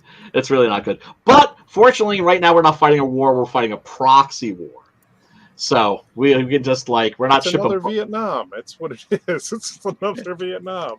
We're just doing the same war. Yeah. Yeah.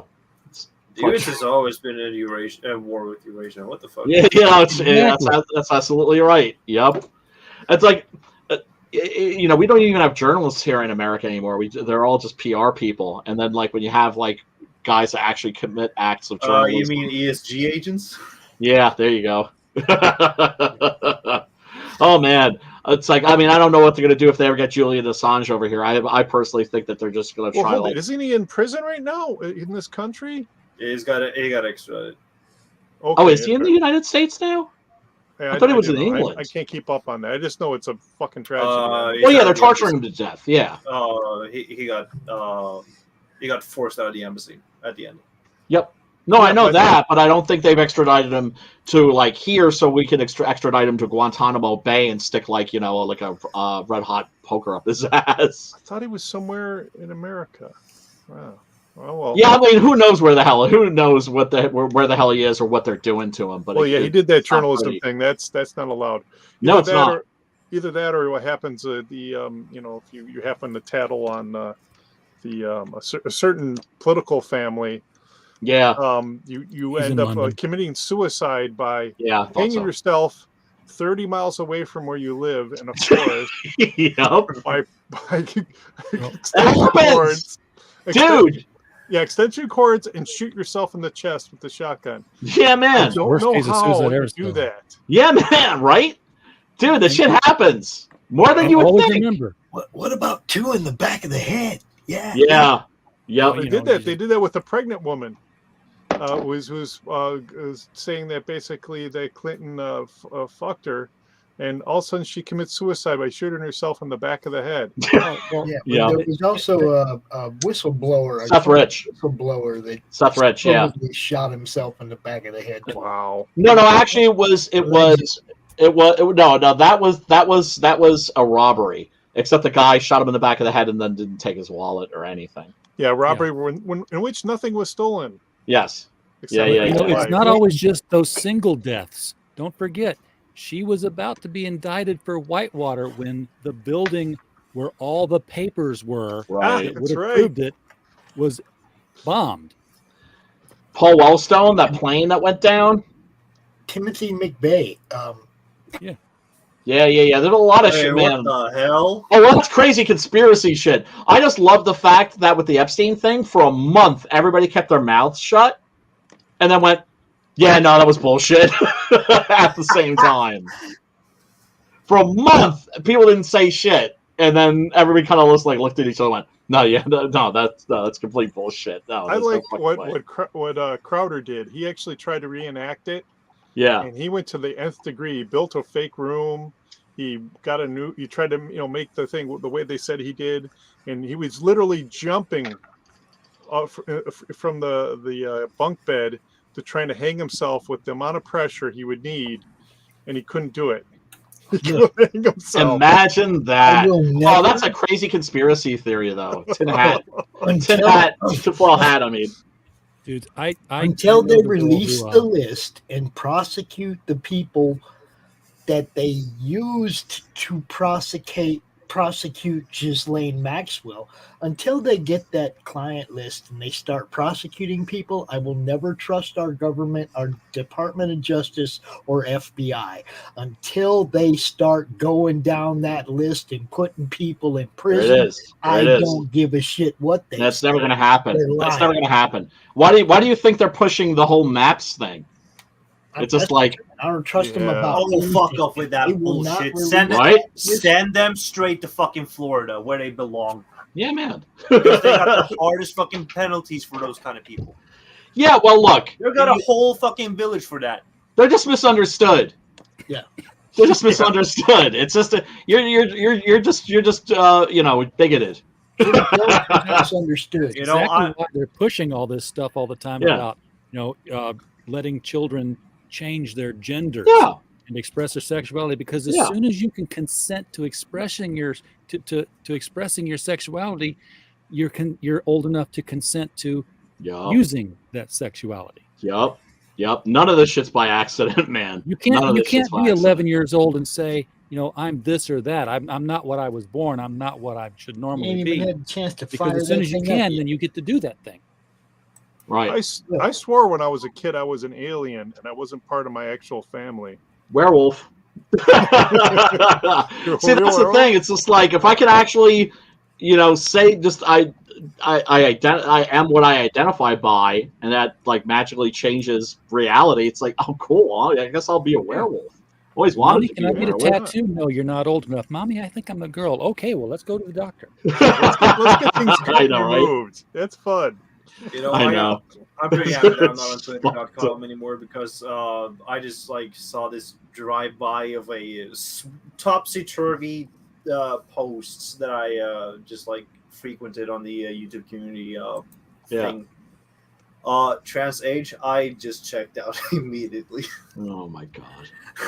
that is just like a fucking fallacy that is waiting to be slippery sloped. Oh, dude. You've seen the trans species girl, right? No. Oh yeah, she identifies as a dog, and therefore that's whom she's had relationships with. Yeah, that's the one that went out and openly admitted that she performed bestiality on multiple occasions, and isn't that? Oh, she's been doing that for illegal? fucking to be a decade now. Isn't that kind of like illegal? I don't know. In some states, yes. I don't know In other anymore, states, man. I don't know. Mind you, that could also be somebody. I mean, I don't know who this person is. They might be taking the piss, or they might be trying to if they have an OnlyFans, that's a clue. Yeah, there you go. I'm just shocked that somebody dumb enough to go out there and publicly say something like that. Well, that's what I'm saying. If somebody actually does that, it might be because they might want certain financial attention or attention from people. They're gonna Have you seen The World lately? Yeah, seriously. Hey, Brian, they don't call it dumb money for nothing. Yeah, no shit. No shit. Fellas, Trans age where people want to be identifying as something younger than what they are. Dude, seriously, I'm down with that. People think, but, people think I'm like in my 40s. I don't correct them. Yeah, they want to go a lot younger than that, Brian. There is one thing you can't pretend to be. Yes. You cannot pretend to be transracial. They're working on it. That's where they're trying. Yeah, that's bullshit. That's bullshit. Trying. That means Rachel Dolezal is a hero. No. Elizabeth Warren been doing that for years. That's true too. But Rachel Dolezal, I have a special place in my heart for her. That shit ain't new. They've been doing that shit for a long time. old Talcum X on Twitter there. Yeah, man. No, I remember the Young Turks signed him. This is like before the Young Turks became total fucking shit libs. right? Total Clinton puppet. This is before they got their money from not Mark Zuckerberg, the guy who owns Jeffrey Katzenberg. Yeah. Right? This is before Jeffrey Katzenberg 2015. bought them for $20 million, right? And they were like, yeah, well, guess who we just added to the team? Sean King has been added to the team. And then it came out that he was a white guy pretending to be black, and he disappeared for a full year. An exact year. So it was like they had him under contract, but they couldn't do anything with him. Yeah. Who's the other one? The chick that was running the DNC, Debbie, whatever her name was. Debbie Wasserman Schultz. Jesus We're Christ, just man. trying to act like she was a different race than she is. I don't know. That beats me. I can't keep up with that shit. I do love me some Rachel Dolezal though. I do love it. Yeah, she has. Well, you know what it is when they had the Netflix series about her. I was sitting down. I was ready to fucking enjoy myself. I had the popcorn. Oh yeah, you didn't know it. You don't know who Rachel Dolezal is? Yeah, I know who Rachel Dolezal is, dude. I know Black Israelite documentaries that claim everything is a fucking war. Goddamn. Oh yeah. But Rachel Dolezal just basically was pretending to be black and got busted. Her parents actually outed her. I know that part. No, actually, it wasn't her parents. It was a friend first, and then the parents came out. Oh, okay. Yeah, I mean, I was ready to. I mean, because I found out. Oh my God, they're dedicating an entire Netflix series to this person. I am fucking down for that shit. And I sat down. I watched the first episode, and what ruined it for me was her kids, because her kids were. I mean, look, her kids were at that age where parents are already mortified by their parents. You know, where kids, like, they could have the coolest parents in the world. It doesn't matter. They could be rock stars. They're mortified by their parents. It's just the age. And parents always take it personally, even though they shouldn't. There's just something about it that always hurts them, right? And I'm thinking, these kids are at that age, and their mother is Rachel Dolezal. Yeah. And it ruined it for me. Because I mean, she was just a clown, but then I saw, like, oh, these poor kids were like, oh my God, Mom, what are you doing? It's like I have to go to fucking high school with this shit? Oh. Are you saying the kids will pick on other kids for shit like that? You're already embarrassed by your parents, and your parents, trying this, like, Rachel Dolezal? Picture this scenario. You have Rachel Dolezal. Yes. And then you have all these moms that are getting on OnlyFans, and then you have like the kids going to high school, and then suddenly they find out that she's got an OnlyFans. What's most embarrassing, your race grifter or or Stacy's mom? Yeah, it could be worse. It could be worse. But here's the thing: if their mom has an OnlyFans account, they're not on Netflix. They're not everywhere. Do you know what I'm saying? They're on OnlyFans. They're on a hard drive, that is. Yeah, but when your parent is famous for like something really fucked up like that, it's like, I need to know if that police officer has kids now. Which one? The female one who just got kicked off the force. Oh, that's right. Yeah. Oh, yeah. I heard a little bit about something. I didn't hear the entire story. I did hear a little bit about it. She signed up to serve and protect the rest of the officers. Oh, snap! Service and protect. Oh, snap! Service something. But I don't know about no, that's no. Oh, snap! Oh. Ain't she the one that did the whole precinct or something, RJ? Oh my God, that's too funny. Oh, Jesus Christ. Fellas, I'm sorry. I got to tap out. It's like 2 o'clock. We've been at this for like 4 hours. Are you guys going to keep this going? You tapping out? I'm tapping out. It's 8 o'clock here. Yeah. Man, I think we can call it. All right, folks, this is your last chance. Let's try and get a Lucifer across the not Lucifer, not the demon. All hail Lucifer. Yeah, not the Lucifer that Slayer and other heavy metal bands sing about.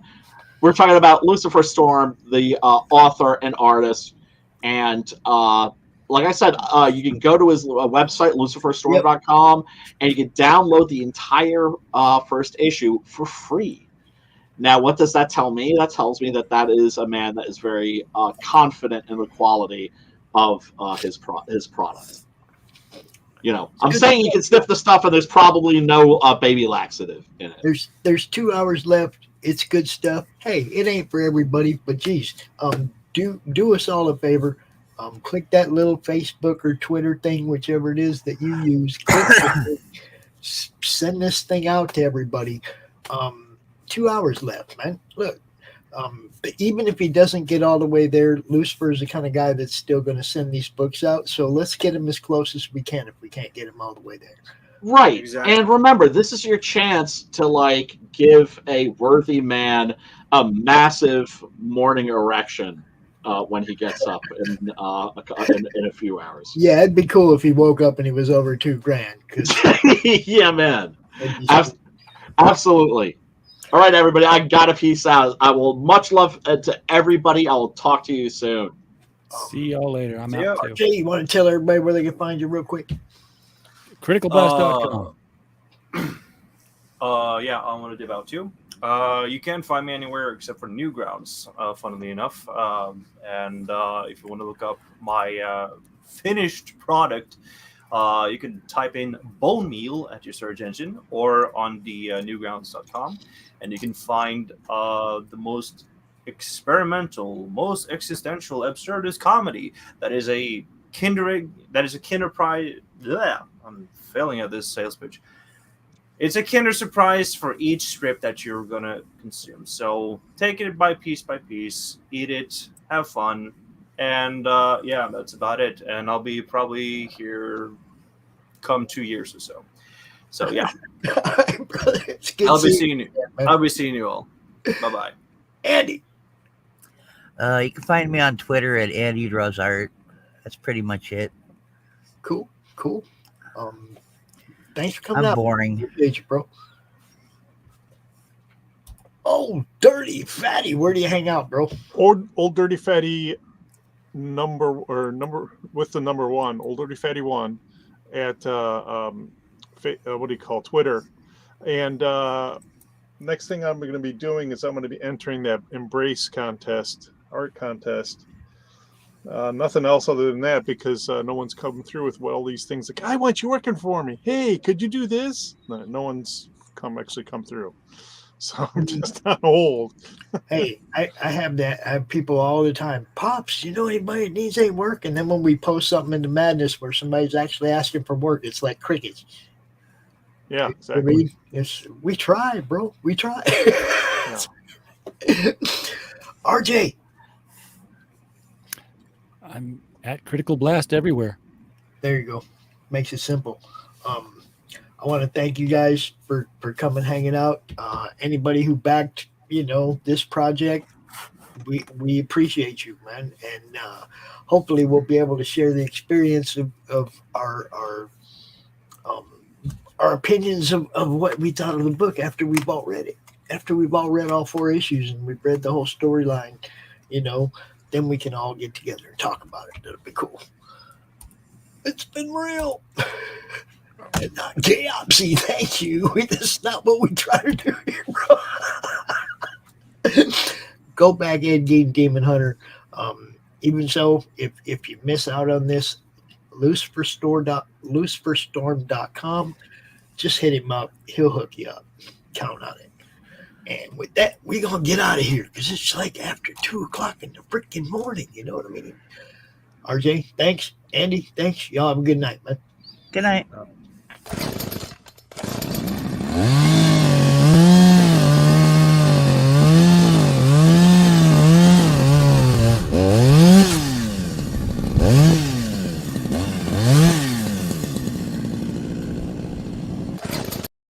Comic Books for Kids provides comic books to kids in hospitals and cancer centers across the U.S. It's a place where we can all work together to make sure every child has a comic book. 100% of all proceeds go towards the kids. It's about making a difference, and while they're in the hospital, allowing them to fly like a superhero, battle dragons, or rescue teddy bears. We are in every state in the country and now support over 160 hospitals.